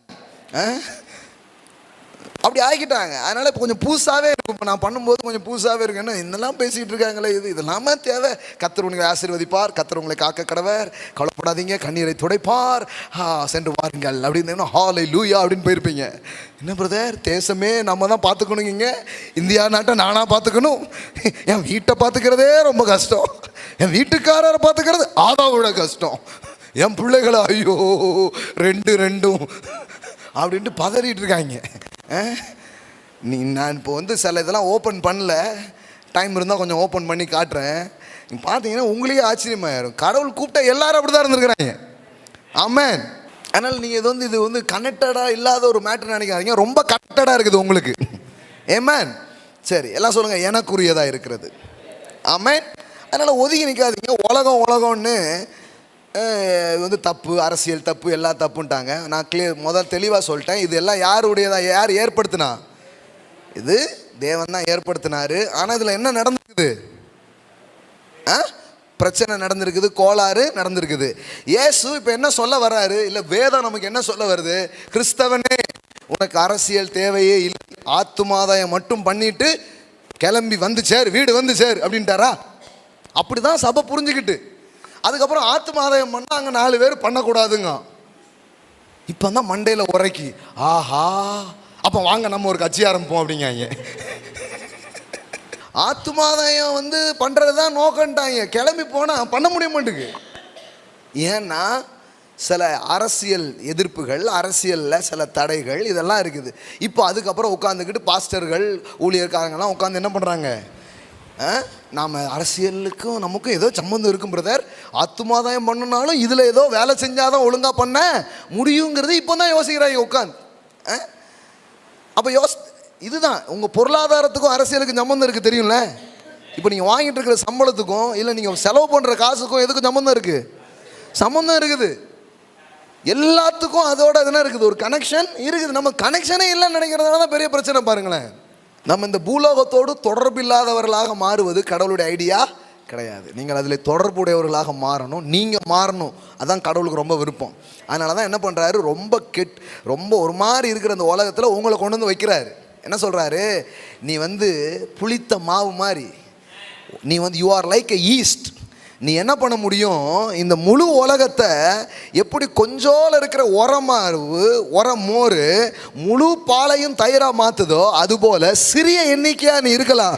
ஆனால் உன்னுடைய எஃபெக்ட், உன்னுடைய இம்பேக்ட் இந்த முழு தேசத்தையும் மாற்றக்கூடிய அளவிற்கு அது வலிமையானதாக இருக்கிறதுங்கிறார். ஆமென். The kingdom of God is a yeast, is like a mustard seed. அது ஒரு விதைங்கிறாரு, அது ஒரு புளித்த மாவுங்கிறாரு. அது உங்களுக்குள்ளே வந்திருக்குது. எல்லாம் சொல்லுங்க, தேவனுடைய ராஜ்யம் எனக்குள்ளாக வந்திருக்கிறது. ஆமென். வந்த ராஜ்யம் விடாது, உங்களுக்குள்ளே அது பெருகி இதோ உலகத்தை கலக்கிறவர்கள் இங்கேயும் வந்து விட்டார்கள் அப்படின்னு உங்களை குறித்து சொல்லப்படும். அந்த இடத்துக்கு நீங்கள் வருவீங்க. அவ்வளவு அகலமாய் உயரமாய் உங்கள் வாழ்க்கையை தேவன் உயர்த்துவார். ஆமென். சரி, அப்போது எனக்கு எதுக்கும் சம்மந்தம் இல்லைன்னு போன நாளெல்லாம் போகட்டும், சம்பந்தம் இருக்குது. எல்லாம் சொல்லுங்கள், சம்பந்தம் இருக்குது.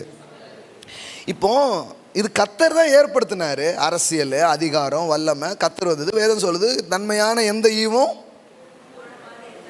அவற்றிருந்து வருது. அவற்றிருந்து வந்தால் எப்படி இருக்கும்? அது நல்லா தான். எல்லாம் சொல்லுங்கள், அரசியல், அதிகாரம், தலைமைத்துவம் எல்லாமே நல்லது தான். ஆனால் அதை பிரயோகிக்கிற நபர்கள் தப்பாக இருக்கிறதுனால நம்ம என்ன நினச்சிட்டோம்? அதுவே தப்பு அப்படின்னு நினச்சிட்டோம். சரிங்களா? ஸோ இப்போ என்ன பண்ணணும்? அதை கொஞ்சம் மாற்றணும். இப்போ பாருங்கள், இயேசு இதை பற்றி ஏதாவது பேசியிருக்கிறாரா? நம்ம பைபிளில் ஒரே கண்ணோட்டத்தோடு தான் படிக்கிறோம். வியாதியசரை சுகமாக்கினார், அது மட்டும்தான் அது படிக்கிறோம். அது நல்லா படிக்கணும்.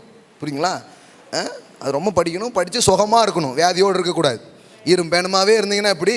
சுகமாயிருங்க. ஆமென், ஹல்லேலூயா. ஆனால் அதை பற்றி மட்டும் இல்லை, இயேசுகிட்ட நிறைய அரசியல் கேள்விகள் கேட்கப்படுகிறது. நிறைய பொலிட்டிக்கல் கொஸ்டின்ஸ் அவர்கிட்ட என்ன பண்ணுறாங்க? ரைஸ் பண்ணுறாங்க. இயேசு பின்பற்றின சில பேர் என்ன நினச்சாங்கன்னா, அநேகமே ஒரு கட்சி ஆரம்பிப்பார் தான் நினச்சாங்க.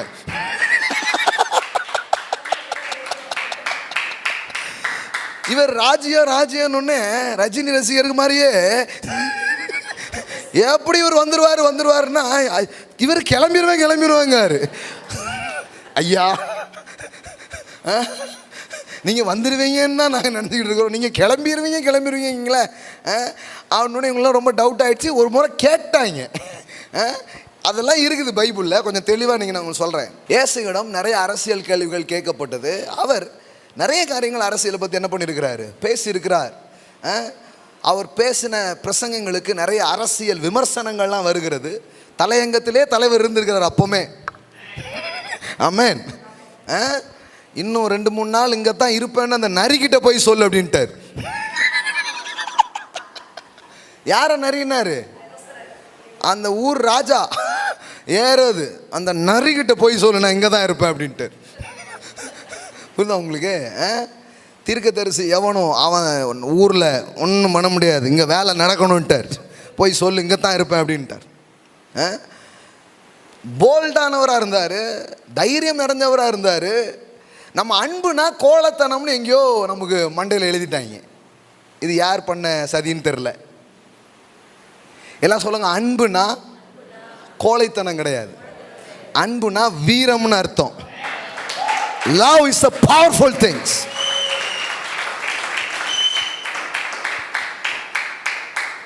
ஒரு கன்னத்தை அடித்தால் மறு கன்னத்தை காட்டு அப்படிங்கிறத எங்கே பிரயோகிக்கணும் அப்படிங்கிறதுல நம்ம கரெக்டான புரிந்து கொள்ளுதல் நமக்கு இருக்கணும்.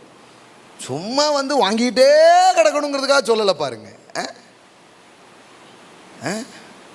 நீ நான் அது பரவாயில்லப்பா, கூட்டிகிட்டு போய் அடித்த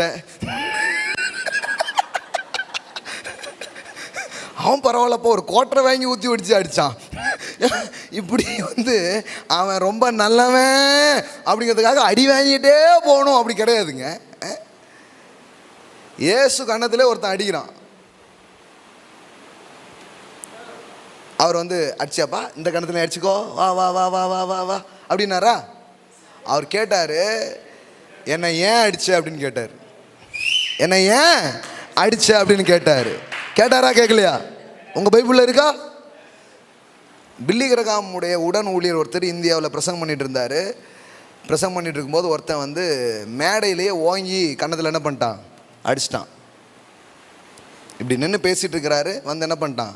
அடிச்சிட்டான். அடித்த உடனே அவர் திருப்பி ஒன்று விட்டார் பாருங்க, அவன் அங்கே போய் விழுந்தான்.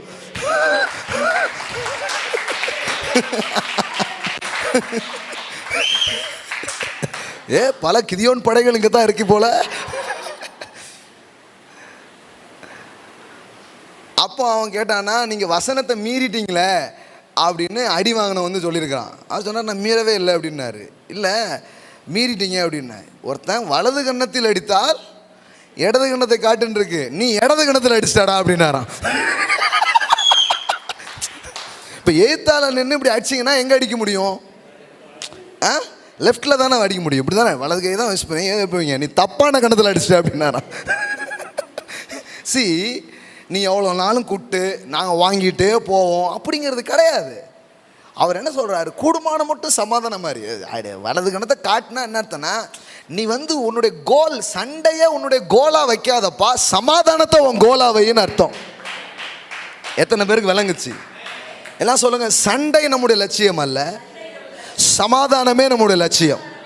அவர் சொல்ல வர்றதுனுடைய அந்த பாயிண்ட் என்ன, வந்து பாயிண்டே புரியாது, என்னத்தையாவது பேசிட்டு போயிடுவாங்க பாருங்க. யாராவது வாங்கி நீங்கள் பார்த்துருக்கீங்களா?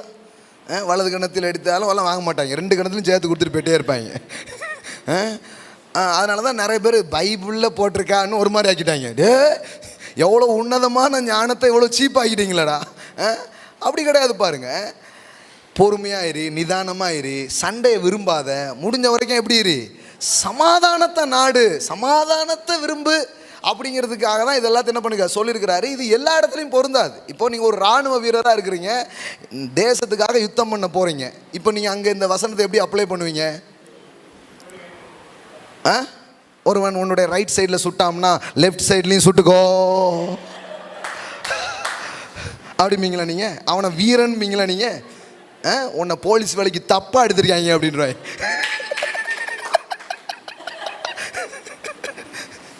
See, it is not applicable every area. எல்லா இடத்துலையும் இது என்ன பண்ண முடியாது. உங்கள் மனைவியோட போகிறீங்க, எவனோ ஒருத்தன் குடி வாக்கில் கை பிடிச்சி இழுத்துட்டான், உங்கள் ஒய்ஃபையோ உங்கள் பொண்ணையோ, என்ன பண்ணுவீங்க? இந்த கையும் பிடிச்சி இழுத்துக்கோ, வலது கை மட்டும் தானே இழுத்த, இடது கையும் பிடி அப்படிம்பீங்களா? காற்று வாக்கில் ஒன்று குடிப்பீங்களா? என்னங்க உண்மையை சொல்லுங்கள், நீங்கள் என்ன பண்ணுவீங்க இந்த இடத்துல? இயேசு சொல்லியிருக்காருங்க. இயேசுவே அப்படி வாங்கலையா? டே ஏன்டா என்ன அடிச்ச அப்படின்னாரு. அப்படின்னா அர்த்தம், நீதிமன்றத்தில் வழக்கு விசாரணை நடந்து கொண்டு இருக்கும் பொழுது கைதின்னு நீ சொல்ற, நான் கைதி கிடையாது, நீங்க எல்லாரும் தான் கைதியா இருக்கீங்க, உங்களை விடுதலையாக்க வந்த ராஜா நான். யார் கைதிங்கிறது கடைசி சீனில் தெரியும். ஆனாலும் பரவாயில்ல, இப்படி விசாரணை கைதியாக நியமிக்கப்பட்டிருக்கிற என்னை விசாரித்து கொண்டிருக்கும் பொழுது அதுவும் நீதிபதிகளுக்கு முன்பாக அடிப்பது நியாயமல்ல கணம் கோட்டார் அவர்களே. அப்படிதான் அவர் சொல்றாரு. உங்களுக்கு புரியுதுங்களா? அப்படின்னா என்ன அர்த்தம்? நீங்க சட்டத்தை மீறிதாண்டா எல்லாத்தையும் பண்றீங்க அப்படிங்கிறத உங்களுக்கு புரிய வைக்கிறாரு. சும்மா அடிச்சுக்கோ, படிச்சுக்கோ, நல்லா எல்லாம் படிக்க, அடிச்சு அப்படிலாம் சொல்ல வரல. எங்கேயாவது சண்டையை நிறுத்தணும். எப்படி நிறுத்துறது? யாராவது வாங்கினாதான் நிறுத்தும். பரவாயில்ல நான் வாங்கிக்கிறேன்னாரு. ஏன்? சண்டையை நிறுத்தணுங்கிறதுக்காக அவர் எல்லாத்தையும் சகித்து கொண்டார், அவர் எல்லாவற்றையும் ஏற்றுக்கொண்டார். ஆமாம். எங்கேயோ ஒரு இடத்துல அது முடிவுக்கு வரும்னா சரி பரவாயில்லப்பா, பரவாயில்ல, நான் விட்டு கொடுத்துட்டு போகிறேன், நான் ஒன்றும் கெட்டு போக மாட்டேன், கடவுள் எனக்கு கொடுப்பாரு, அப்படி போகிறது தான் தன்மை. அப்போ கோல் என்னது? அடி வாங்குறதே கோல் இல்லை, சமாதானம் தான் கோல். இல்லைங்கச்சா? ரொம்ப டிஃப்ரெண்ட் இருக்குதுங்க. கிறிஸ்தவங்கனாலே அடி வாங்க பிறந்தவங்க அப்படிங்கிறது கோல் கிடையாது. சமாதானத்தை நாடும்படியாய் நம்மை அவர் அழைத்திருக்கிறார். ஆமேன். இதை கரெக்டாக பேலன்ஸ் பண்ணணும். எங்கெங்கிறத கரெக்டாக என்ன பண்ணணும், புரிஞ்சுக்கணும். வீட்டில் வந்து திருடன் வந்து திருடிட்டு இருக்கும்போது என்ன பண்ணுவீங்க? அந்த பீரோவில் மட்டும் ஏன் திருடுற, இங்கேயும் இருக்குல்ல, சாவி வாங்கிக்கோ அப்படிம்பீங்களா? நீங்கள் ஏன் முன்னாடி மட்டும் வர, பின்னாடி வாசல் இருக்குல்ல, வந்துட்டு போ அப்படிலாம் சொல்ல முடியாது. புரியுதுங்களா உங்களுக்கு? அப்போ கரெக்டாக புரிஞ்சுக்கணும். அவர் ஏன் என்ன நோக்கத்தோடு இதெல்லாம் பேசுகிறாருங்கிறது நீங்கள் என்ன பண்ணணும், விளங்கிக்க வேண்டியது அவசியமாக இருக்குது. ஓகே, இயேசுக்கிட்ட பல அரசியல் கேள்விகள் கேட்கப்பட்டது. இயேசு பல அரசியல் கருத்துக்களை பேசியிருக்கிறார். இப்போ இதெல்லாம் பேசுனா ரொம்ப டைம் ஆகும். ஒரு பாயிண்ட் மட்டும் காமிச்சிட்டு நான் முடிக்க விரும்புகிறேன். வேதத்தை திருப்பும் பார்க்கலாம் டக்குன்னு. மத்தேயு 20ஆம் அதிகாரம். இயேசுவின் சீசர்களுக்கு கொஞ்சம் பதவி ஆசை. நம்ம வந்து எப்படி நம்மளை வந்து எம்எல்ஏ ஆக்குவாரா, எம்பி ஆக்குவாரா, இவர் ராஜா ஆன பிறகு நம்ம ரைட் ஹேண்டாக இருப்போமா, லெஃப்ட் ஹேண்டாக இருப்போமா அப்படின்னு உள்ளுக்குள்ளே என்ன பண்ணுது, உள்ள வருது. சரிங்களா? பதவி தப்பு கிடையாது, பதவிக்கு வரணும்னு நினைக்கிறது கூட தப்பு கிடையாது. பதவி எதுக்குன்னு புரிஞ்சுக்கணும், அது ரொம்ப முக்கியமாக இருக்குது. பாருங்களேன், இயேசுக்கிட்டே வந்துட்டாங்க, வந்துட்டு அதை பற்றி தான் பேசுகிறாங்க. நீங்கள் மத்தேயு 20 பார்த்தீங்கன்னா அந்த டாக், அந்த பேச்சு என்ன பண்ணுது, நடக்குது. இப்போ நான் அதுக்குள்ளே போனேன்னா ரொம்ப டைம் ஆகும். நான் வந்து நேரடியாக விஷயத்தை மட்டும் என்ன பண்ணுறேன் சொல்கிறேன். 25ஆவது வசனத்துலேருந்து நான் வாசிக்கிறேன், நீங்கள் 20 வீட்டில் போய் என்ன பண்ணுங்கள், வாசிங்க. அப்பொழுது இயேசு அவர்களை கிட்ட வர செய்து, சம்பவம் என்ன? ஏன் நான் வந்து ரைட்டில் உட்காரணும், இன்னொருத்தன் என்ன சொல்லலாம், நான் லெஃப்டில் உட்காரணும், எங்களுக்கு கொடுத்துருங்க ஆண்டவரே, அடுத்த செயலாளர் பதவி எங்களுக்கு தான், அடுத்த தலைவர் பதவி எங்களுக்கு தான், பொதுச் செயலாளர் நான் தான் வட்ட செயலாளர், சதுர செயலாளர்னு போட்டி போட்டுட்டு இருக்காங்க. ஏதாவது ஒரு பொறுப்பு எங்களுக்கு கொடுத்துருங்க அப்படின்னு போட்டி போடுறாங்க. இப்போ இயேசு இந்த இடத்துல அரசியலை குறித்து அவருடைய கருத்துக்கள் என்னவா இருந்தது? அரசியலே தேவையில்லை, தப்பி தவறி இங்கே மட்டும் வந்துடாதீங்க அப்படி பேசுகிறாரா? என்ன பேசுகிறாரு? 25. அப்பொழுது இயேசு அவர்களை கிட்ட வர செய்து, புறஜாதியாருடைய அதிகாரிகள் அவர்களை இருமாப்பாய் ஆளுகிறார்கள். அன்னை அரசியலை பற்றி பேசுகிறார். இந்த வெளியில் பாருங்கள், கொஞ்சம் பேர் மக்கள் என்ன பண்ணுறாங்க? இருமாப்பாய் ஆளுறாங்க. சட்டத்தை ஏற்றிட்டு தான் நம்மக்கிட்டே சொல்கிறாங்க. புரியல? சட்டம் ஏற்றலாமா அப்படி டிஸ்கஷன்லாம் பண்ணி மக்களவையில் சட்டமன்றத்தில் பண்ணிலாம் பண்ணுறது கிடையாது. இவங்க பண்ணிட்டு தான் எல்லாமே சொல்கிறது. இருமாப்பாய் ஆளுகிறார்கள். அப்பொழுது இயேசு அவர்களை கிட்ட வர செய்து, புறஜாதியினுடைய அதிகாரிகள் அல்லது அரசியல்வாதிகள் அவர்களை இருமாப்பாய் ஆளுகிறார்கள். தப்பான ஒரு ஆட்சி நடக்குதுப்பா, ஆளுகைகளை செய்கிறார்கள். இப்போ நான் சொன்ன உடனே நீங்கள் உடனே இந்து கட்சியையோ பாரதிய ஜனதா கட்சியையோ நாம் வந்து எதிர்க்கிறவர்களாக மாறணும் அப்படின்னு உங்களுக்கு ஒரு புரிதல் வந்துச்சுன்னா, நான் இவ்வளோ நேரம் அதை சொல்லலை. ஹலோ, நான் வந்து இந்து கட்சியா கிறிஸ்தவ கட்சியாங்கிறது பேசலை. நீதியையும் நியாயத்தையும் செய்கிறவர்கள் யாராக இருந்தாலும் அவர்கள் பக்கம் நாம் நிற்க வேண்டும் என்பதுதான் காரியமே தவிர மதம் சப்ஜெக்ட் கிடையாது. உங்கள் தொகுதியில் நிற்கிறவர் கிறிஸ்தவரா இஸ்லாமியரா இந்தான்னு பார்க்கக்கூடாது. அவர் யார் வேதாகம கோட்பாடுபடி மக்களுக்கு நன்மை செய்கிறவராக இருப்பாரோ அவருக்கு நீங்கள் வாக்களிக்க வேண்டும், அவருக்கு நீங்கள் ஓட்டு போட வேண்டும். ஆமென். இவங்க நம்ம சபையை சார்ந்தவங்க இருந்துட்டு போட்டும், நம்ம சபையை சார்ந்தவங்களுக்கும் அதுக்கும் சம்மந்தமே கிடையாது. நான் சொல்கிறேன், நீதி செய்கிறவர்கள் ஒரு இஸ்லாமியராக இருந்தாலும் இந்துவாக இருந்தாலும் ஒரு கிறிஸ்தவர் வாக்களிக்க வேண்டும். அதுதான் ஜனநாயக நாட்டில் ரொம்ப முக்கியமான ஒரு காரியமாக இருக்கிறது. ஆமென். கரெக்டாக புரிஞ்சுக்கணும். அரசியலில் நீங்கள் எப்படி ஈடுபடுறது, உங்களுடைய பங்களிப்பு என்னவா இருக்கணும்னா இப்படி தான் இருக்கணும். நீங்கள் மதம் சார்ந்து பார்க்கக்கூடாது, நீதி சார்ந்து பார்க்கணும், கொள்கை சார்ந்து பார்க்கணும். பாரதிய ஜனதா கட்சி தான் சிறந்த கொள்கை உள்ள கட்சியாக இருந்தால் நான் கண்டிப்பாக அதுக்கு ஆதரிப்பேன். காங்கிரஸாக இருந்துட்டு மோசமான கொள்கையாக இருந்தால் ஏற்றுக்கொள்ளவே முடியாது. காங்கிரஸா பாரதிய ஜனதாவா அதிமுகவா திமுகவா இல்லை நாம் சகோதரர் கட்சா அப்படிங்கிறது இல்லை. புரியுதுங்களா உங்களுக்கு? சில பேர் தேடுவாங்க அந்த கட்சி எங்கே இருக்குது அப்படின்ட்டு.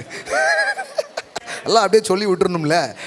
ஆமாம், வாய்ப்பு கிடைக்கும் போதெல்லாம் நம்ம கொள்கையை வந்து பரப்பிடணும் மக்களுக்கு. அப்போ பாருங்கள், அப்படி இல்லை. அது நீதியாக இருக்கா? அது நீங்கள் ஒரு கிறிஸ்தவராக இருக்கிற நீங்கள் அரசியல் எப்படி பார்க்கணும்? ஒரு கிறிஸ்டியன் வியூவில் நீங்கள் எப்படி அரசியல் பார்க்கணும்?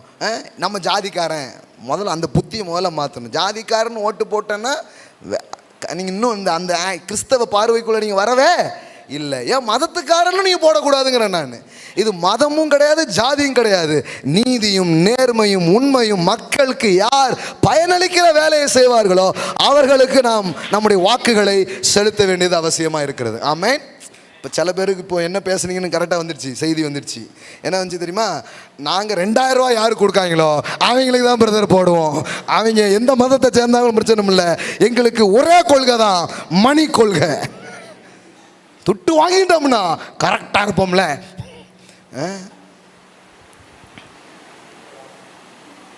இது வேர்ல்ட் ரிலீஜன் ஆயிடுச்சு. இது பெரிய ரிலீஜனாக இருக்குது இந்த பணம் அப்படிங்கிறது. முதல்ல அந்த புத்தியெல்லாம் மாறணும். 2000 ரூபா 5000 ரூபாய் காசுக்கு ஓட்டை விற்றுட்டு கடைசியெல்லாம் வாழ்நாளெல்லாம் எங்கேயோ கஷ்டப்படுது. ரொம்ப கூட மக்கள் இந்த நிலையில் இருக்கிறாங்க. ஆனால் பரவாயில்ல, ஒரு நாள் பட்னியாக கிடந்தாலும் பரவாயில்ல. Don't do that, don't do that. கடந்து முடிந்த சட்டமன்ற மற்ற தேர்தலிலே கலெக்ஷன் எவ்வளோ கொட்டினது உங்களுக்கு, ₹1 கூட வாங்கக்கூடாது. Don't do that. தேவனுடைய பிள்ளையாய் இந்த பிச்சைக்கார காசு எனக்கு தேவையில்லை. இது என் உரிமையும் என் அதிகாரத்தையும் விற்கிற ஒன்றாக இருக்கிறது. மீண்டும் என்னை அடிமையாக விற்க நான் காசு வாங்க போகிறது இல்லை. என் தேவன் எனக்கு தருவார் அப்படி சொல்லணும் பாருங்கள். எனக்கு தெரிஞ்சு பார்த்தீங்கன்னா கிறிஸ்தவங்களே லைனில் நின்றுட்டு இருக்கிறாங்க. Praise the Lord. கர்த்தர் நமக்கு கரெக்டாக கிடைக்க வைப்பார் பிரதர். மணி கமத் எங்கே போய் நின்றுக்கிட்டு எதை பயன்படுத்திகிட்டு இருக்காங்க பாருங்கள். நான் சொல்லி கொடுத்தாலாம் யூஸ் பண்ணுறேன். மணி கமத் பிரதர், மற்றவனுக்கு 2000 கிடைச்சு நான் என் கத்தர் எனக்கு 10,000 கிடைக்கும்படி செய்வார். விசுவாசத்தை எப்படிலாம் யூஸ் பண்ணிட்டு இருக்காங்க பாருங்க. Don't do that. ஒருவேளை அப்படிலாம் பண்ணீங்கன்னா ஆண்டோட சொல்லுங்க, சாரி லார்ட், ஒரு நாள் என்ன பண்ண அப்படி செய்ய மாட்டேன். அவங்க மட்டும் நம்மக்கிட்ட எவ்வளோ வாங்குறாங்க, அவங்கள நிறுத்த சொல். நான் நிறுத்தின நாயகன் டைலாக்லாம் பேசக்கூடாது, நம்ம நாயகன் டைலாக தான் பேசணும்.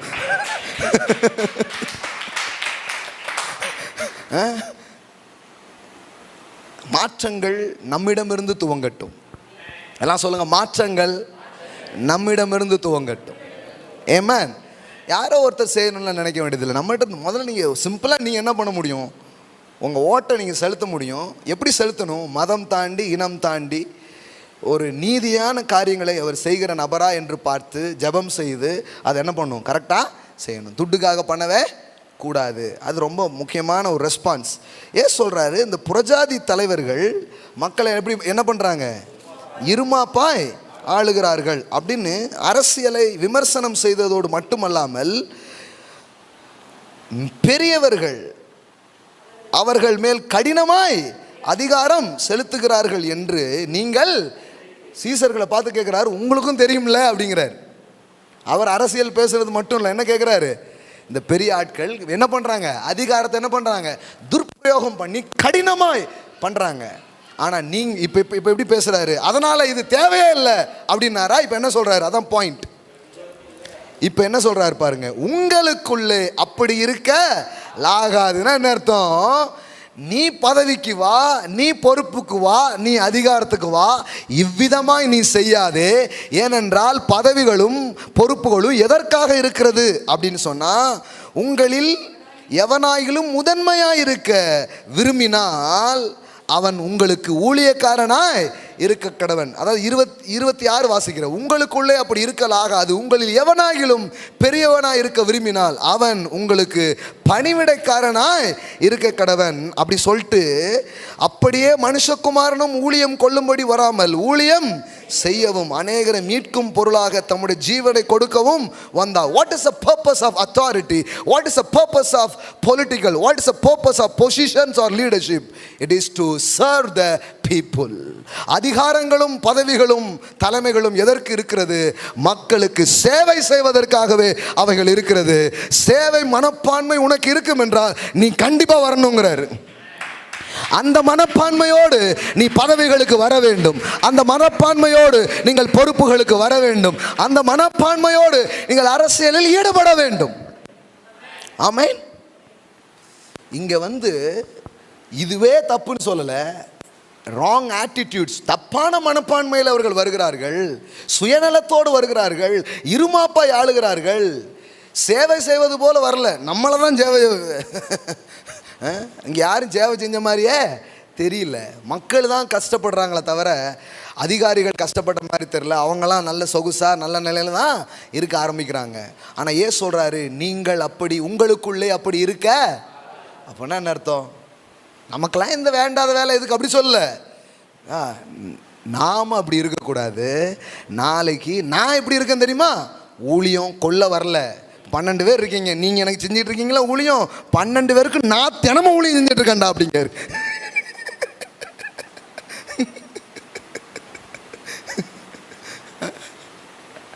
மனுஷகுமாரன் ஊழியம் கொள்ளும்படி வராமல் ஊழியம்.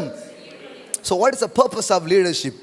It is serve the people. எல்லாம் சொல்லுங்க, serve the people. எல்லாம் சொல்லுங்க, சேவை செய்வது உண்மையான அரசியல், உண்மையான தலைமைத்துவம். இயேசு ஒரு லீடர்ஷிப் தாட்டை எப்பவுமே பேசியிருக்கிறார் பாரு.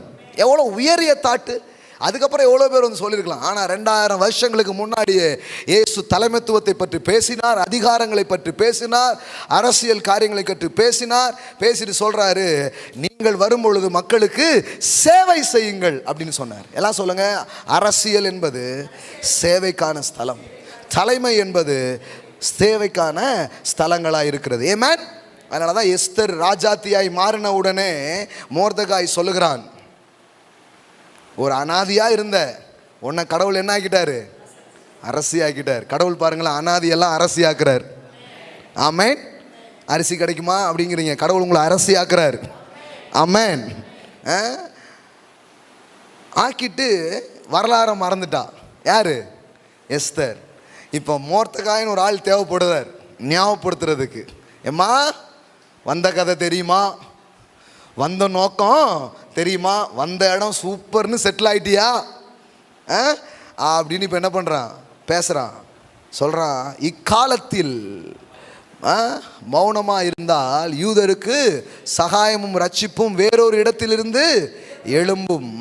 அப்படின்னா அர்த்தம், கடவுள் வந்து ஸ்லீப்பர் செல் மாதிரி ஒன்றை மட்டும் வைக்கல, அவருக்கு எங்கெங்கே வச்சுருப்பாருன்னு உனக்கு தெரியாது, இது நமக்கு தெரிஞ்ச அளவுக்கு நீ. ஆனால் இன்னும் பல ஸ்லீப்பர் செல்கள் அங்கங்கே இருக்கிறாங்க. பாகாலுக்கு முழங்கால் படியிடாத 7000 பேர் எங்கேயோ அவரால் ஏற்படுத்த வைக்கப்பட்டிருக்கிறார்கள். ஆமே. ஒரு ரிசர்வ்டு பீப்புள் எப்போவுமே கடவுள் வச்சிருக்கிறாருங்க. தேவனுக்குன்னு ஒரு கூட்டம் எப்போவுமே இருந்துக்கிட்டு தான் இருக்குது. ஆமென். அப்படியே அதை பாதுகாத்து அப்படி வச்சுட்டே இருப்பார். ஒரு ஜென்ரேஷன், ஒரு வகையான மக்கள் கூட்டத்தை அவர் எப்போவுமே வச்சிருக்கிறார். அவர் என்ன சொல்கிறாரு? நீ மிஸ் ஆனால் எல்லாமே மிஸ்ன்னு நினைக்காத. இன்னொரு பாயிண்ட் அவர்கிட்ட இருக்கும். நீனே அரசியாக இருக்கிறது தெரியாத மாதிரி இன்னும் யாரையும் எங்கேயோ தூக்கி வச்சிருப்பார், தெரியாது. ஆனால் you have the privilege, you have to chance to help the people. உனக்கு இக்காலத்தில் இப்படிப்பட்ட காலத்துக்கு உதவியாக இருக்கும்படி உனக்கு ராஜ மேன்மை கிடைத்திருக்கலாமே, யாருக்கு தெரியும் என்று சொன்னான். ஆமென். எல்லாம் சொல்லுங்க, உதவியாக இருப்பதற்கு ராஜ மேன்மை. ராஜ மேன்மையில் இருக்கிற பிள்ளைகள் உதவுவதற்கே அந்த மேன்மை என்பதை புரிந்து கொள்ள வேண்டும். சாதாரணமான பிள்ளைகள் நான் ராஜ மேன்மைக்கு வர வேண்டும், மக்களுக்கு உதவுவதற்காக என்பதை கனவாக லட்சியமாக தங்களுக்குள் கொள்ள வேண்டியது அவசியமாக இருக்கிறது. ஆமென். எல்லாம் சொல்லுங்க, உதவியா இருக்கும்படி ராஜ மேன்மை. Amen. Yes, in the royalty for such a time as this, for this very purpose. இந்த நோக்கத்துக்காகவே இது உனக்கு என்ன பண்ணப்பட்டிருக்கிறது? கொடுக்கப்பட்டிருக்கிறது. ஆமென். தேவன் யாரெல்லாம் கூப்பிட்டாரோ அவங்கள வீட்டு அளவில் வைக்கல, ஊர் அளவில் வைக்கல, நேஷனல் லெவலில் தான் தேவன் எடுத்து பயன்படுத்தினார். அல்லேலூயா. நான் சொல்கிறேன், தேவன் தேசிய அளவிலே உங்களை பயன்படுத்த அவர் விரும்புகிறார். அல்லேலூயா. அவர் வளைத்த எல்லாரையுமே அப்படி தான் பண்ணார். கிதியோனை கூப்பிட்டு அந்த ஊரையே வேற மாதிரி மாற்றினார். மோசையை கூப்பிட்டு ஒரு அடிமை தலைமுறையே மாற்றி ஒரு புதிய தேசத்துக்கு அவங்களை என்ன பண்ணார்? கூட்டிட்டு போறார். யோசுவாவை கொண்டு புதிய தேசத்தையே என்ன பண்றாரு? பங்கிடும்படி கட்டமைக்கும்படி செய்கிறார். எஸ்தரை கொண்டு 127 நாட்டுக்கு வருகிற அழிவை ஒரு பெண்ணை கொண்டு தேவன் தடுத்து நிறுத்தினார். ஆமென். இன்னும் அடிமைகளாய் போன தானியேல், அடிமைகளாய் போன சாத்ராக், மேஷாக், ஆபேத் நேகோ, இந்த 4 வாலிபர்களை கொண்டு அந்த பாபிலோன் மாகாணத்தையே தேவனை அறியும்படியாக அவர்களை கொண்டு தேவன் பயன்படுத்தினார். ஆமென். 4 people, just 4 யங்ஸ்டர்ஸ், 4 வாலிபர்களை கொண்டு நாடே அசையும்படியான காரியங்களை செய்தார். ஆமென். எஸ், இங்கே இருக்கிறீங்க. அப்போ அடிமையாக போனேன், கத்தருக்கே தோத்துறோம், எனக்கு ஒரு வேலை கிடச்சிருச்சு, ஹல்லேலூயா, அப்படி போல அடிமையாக இருந்தேன். பாருங்க, 3 வேளை சாமி சோறு போடுது அப்படின்னு தின்னுட்டு உட்காரல. அவன் பாருங்க, அவன் மூலமாக அந்த நேஷனே ஷேக் ஆகுது. இன்னும் சொல்ல போனால் ராஜாலாம் மாறிக்கிட்டே இருக்கான். தரிவி நாட்களிலும் கோரேசின் நாட்களிலும் அப்படின்னா என்ன? ஒரு ராஜா வந்து ஒரு ராஜா போயிட்டான், ஆனால் இவன் எப்போவுமே அதிகாரத்தில் இருக்கிறான். ஆமென். அல்லேலூயா. கோரேசி நாட்களிலும் தரிவி நாட்களிலும் தானியேலின் காரியம் ஜெயமாக இருந்தது என்று வேதம் சொல்லுகிறது. ஆமென். the king will come. ராஜாக்கள் வருவார்கள், ராஜாக்கள் போவார்கள். ராஜாக்களை தள்ளி ராஜாக்களை ஏற்படுத்துகிறவர், காலங்களையும் சமயங்களையும் மாற்றுகிறவர். ஹல்லேலூயா. இந்த மனுஷ ராஜ்யத்திலே தேவன் தனக்கு சித்தமானவர்களை அவர் அமர பண்ணுகிறார் என்று வேதம் சொல்லுகிறது. அப்போ வேதத்துக்கும் அரசியலுக்கும் சம்பந்தமே இல்லைன்னா பைபிளே ஒழுங்காக படிக்கலன்னு அர்த்தம். இயேசு அவ்வளோ பேசியிருக்கிறார், வேதம் அவ்வளவு இதை பற்றி பேசியிருக்கிறது. அப்போ இது வந்து தவறான ஒன்று அல்ல, தவறானவர்கள் கைகளில் அது இருக்கிறது. கடவுள் சொல்கிறாரு, துன்மார்க்கனின் ஆஸ்திகளை எடுத்து யார் கையில் கொடுப்பேன்? ஏன் ஒருத்தன் கையில் இருக்கிற பணத்தையும் செல்வத்தையும் கடவுள் இன்னொருத்தன் கைக்கு மாத்துறாரு? எத்தனை பேர் நினைக்கிறீங்க அது கடவுளால் மாற்ற முடியும்ட்டு? 2000 கோடி, 10,000 கோடி, 5000 கோடி, 1000 கோடி இதெல்லாம் ஒவ்வொரு குடும்பமே வச்சுருக்கு. இதெல்லாம் கடவுள் மாற்ற முடியும். நம்புறீங்களா? நான் நம்புறேன். I believe the word of God. ஏன்னா கடவுளுடைய வார்த்தை சொல்லு, துன்மார்க்கனின் ஆஸ்திகளை அவர் எடுத்து அதை என்ன பண்ணுறாராம்? ஏன் அவன் கையிலிருந்து இங்கே மாத்துறாரு?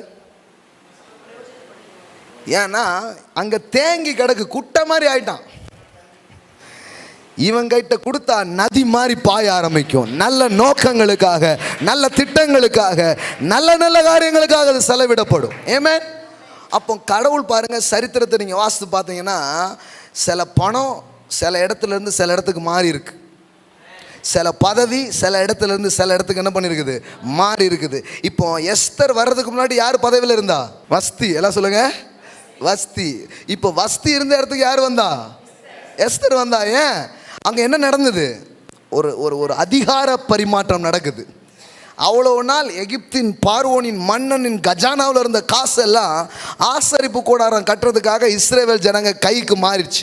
ஒரு நைட், ஒன் டே நைட், ஒரு இரவு எங்கேயோ இருக்கிற பணம் இங்கே மாறிடுச்சு, எங்கேயோ இருந்த பதவி இங்கே மாறிடுச்சு. நான் சொல்கிறேன், கர்த்தர் இப்படிப்பட்ட மாற்றங்களை தேசத்தில் நடப்பிக்கிறவராய் அவர் இருக்கிறார். இப்படிப்பட்ட பெரிய பொருளாதார ஷிஃப்ட், பதவி மாற்றங்களை அவர் செய்கிற தேவனாய் இருக்கிறார். ஆமென். I believe that. I believe great things from great God. ஆமென். நான் நம்புறேன். நீங்கள் நம்புகிறவர்களாக எழும்ப வேண்டும். என்னை கொண்டு, என் பிள்ளைகளை கொண்டு, எனக்காக தேசத்தில் அப்படி நடக்கும். சும்மா வந்துட்டு பெரிய காரியத்துக்கு கூப்பிட்டுருக்காருங்க. வேலை கிடைக்குமான்னு இன்னும் கேட்டு இருக்காதீங்க. சோறு கிடைக்குமா? சோறு சோறு. முதலாவது தேவனுடைய ராஜ்யத்தையும் அவருடைய நீதியையும் தேடுங்கள், அப்பொழுது இவைகள் எல்லாம் உங்களுக்கு கூட கொடுக்கப்படும். உங்களுக்கு ஒருத்தர் ராஜ்யத்தையே தாராங்காரு, ஆனால் இவங்க போய் நின்றுக்கிட்டு என்ன சொல்கிறாங்க தெரியுமா? 10 ரூபா செலவுக்கு. தினப்படி ஜாஸ்தி கேட்டனோ அப்படின்னு இப்படி உட்காந்துட்டு இருக்காங்க. அவர் சொல்கிறார், ஐயோ இது மைண்ட் செட்டை மாற்றி செட் பண்ணி இது கையில் கொடுக்கறதுக்குள்ள ஆண்டவர் அப்படி யோசிக்க மாட்டார். நமக்கு தான் அப்படி தோணுது. ஆனாலும் இப்படியே போகாது பாருங்களேன். இதை பேசவே இல்லைல்ல. இப்போ எனக்கு தெரிஞ்சு ஒரு சபையில் அரசியல் காரியத்தை பற்றி பேசி ஒரு வீடியோ கூட நான் இன்னும் பார்க்கல. நீங்கள் பார்த்துருக்கீங்களான்னு எனக்கு தெரியாது. இது கிறிஸ்தவ மக்கள் மத்தியில் விதைக்கப்படவே இல்லை, அப்புறம் எங்கேருந்து முளைக்க சொல்லப்படவே இல்லை, அப்புறம் எங்கேருந்து எழும்பும். அறிவிக்கப்படாவிட்டால் எப்படி? கேள்விப்படாவிட்டால் எப்படி? விசுவாசிக்காவிட்டால் எப்படி பதவிகளுக்கு வருவார்கள்? அப்போ என்ன அர்த்தம்? சொல்லப்படுதுன்னா அப்போ விசுவாசிக்கப்படும், விசுவாசிக்கப்படும்னா அது நிறைவேறியே தீரும். That's the principles of God. Amen. அப்படிதான் காரியங்கள் நடக்கும் பாருங்க. ஆமென். நான் சொல்றேன், நாளை நமதே, நாடும் நமதே, 47 நமதே, 234 நமதே. ஆமென். பாருங்க, சில பேருக்கு நேரடியாய் அரசியலில் ஈடுபடுகிற அழைப்பை தேவன் வைக்கிறார். ஹல்லேலூயா. நேரடியாய் சிலர்கள் அதிகாரிகளாக தேவன் சிலரை அழைக்கிறார். IAS ஆக, IPS ஆக, IFS ஆக, இன்னும் கிராம அதிகாரிகளாக, எத்தனையோ உயர்ந்த பதவிகளுக்கு தேவன் உங்களை அழைக்கிறார். ஆமென். ஹல்லேலூயா. தானியேல், யோசேப்பு போன்றவர்கள்லாம் யாரு? அரசுல.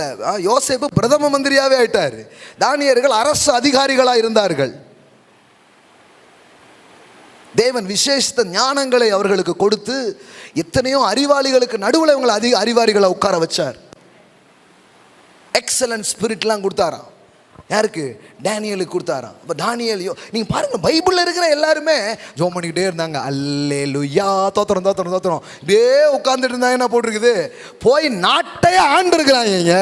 ஐயோ, எந்த பைபிளை கையில் வச்சிருக்கேன்னு தெரியலைங்க. ஆள பிறந்தாயடா, இதெல்லாம் சொல்லவே இல்லை பாருங்க. எல்லாம் பாருங்க, சும்மா கிடையாது. சும்மா அவன் மில்லு வேலை பார்த்துட்டு இருக்கிறான். கிதியோனு ஆலைகளிலே அடித்து கொண்டிருக்கிறான். வருமா வராதான்ட்டு அவனை கூப்பிட்டு மில்லியனர் ஆக்கிட்டாரு. எல்லாம் பாருங்க, அத்திப்பழம் பொறுக்கிக்கிட்டு நவப்பழம் சாப்பிட்டு அலைஞ்சிருக்கான். நீ தான் ப்ராப்பர்ட் தேசத்துக்கு அப்படின்னு கூப்பிட்டு போயிட்டார். ஆமோஸ், வா நீ தான் யாரு, அத்திப்பழம் சாப்பிட்டதெல்லாம் போகும், வா நான் அடுத்தது நான் சொல்கிறதெல்லாம் தேசத்துக்கு என்ன பண்ணு சொல்லு. பச்சை மண்ணியானா அப்படின்ட்டான். சொல்லாத இரும்பு தூணு எரோமியா, அயன் பில்லர் அப்படின்ட்டார். ஏமேன்.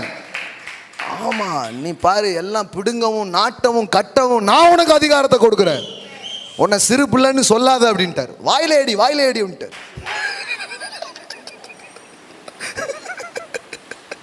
ஆமா, do not say I am only child. வாயில அடிச்சுக்கோ, சொல்லாத என்ன அப்படி. You are a prophet of God. தேசங்களுக்கு சிலரை தீர்க்கதரிசிகளாக அழைக்கிறார். ஆமென். ஹalleluya. You will prophesy. You will prophesy all the nations. சகல ஜனங்களுக்கு தேவ வார்த்தையை, தேசங்களுக்கு தீர்க்க தரிசனங்களை உரைப்பீர்கள். The prophetic calling, the position calling, the political calling. Amen.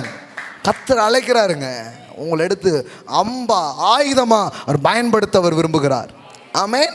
வாலிப பிள்ளைங்க, வளர்ந்து வருகிறவர்கள் எல்லாரும் இந்த கனவை தங்களுக்குள்ளாக கொள்ள வேண்டும். ஆமென். எழுந்து நிற்போம். ஆமென். சொல்றதுக்கு இன்னும் அநேக காரியங்கள் உண்டு, ஆனால் இதற்கு மேல் நீங்கள் தாங்க மாட்டீர்கள்.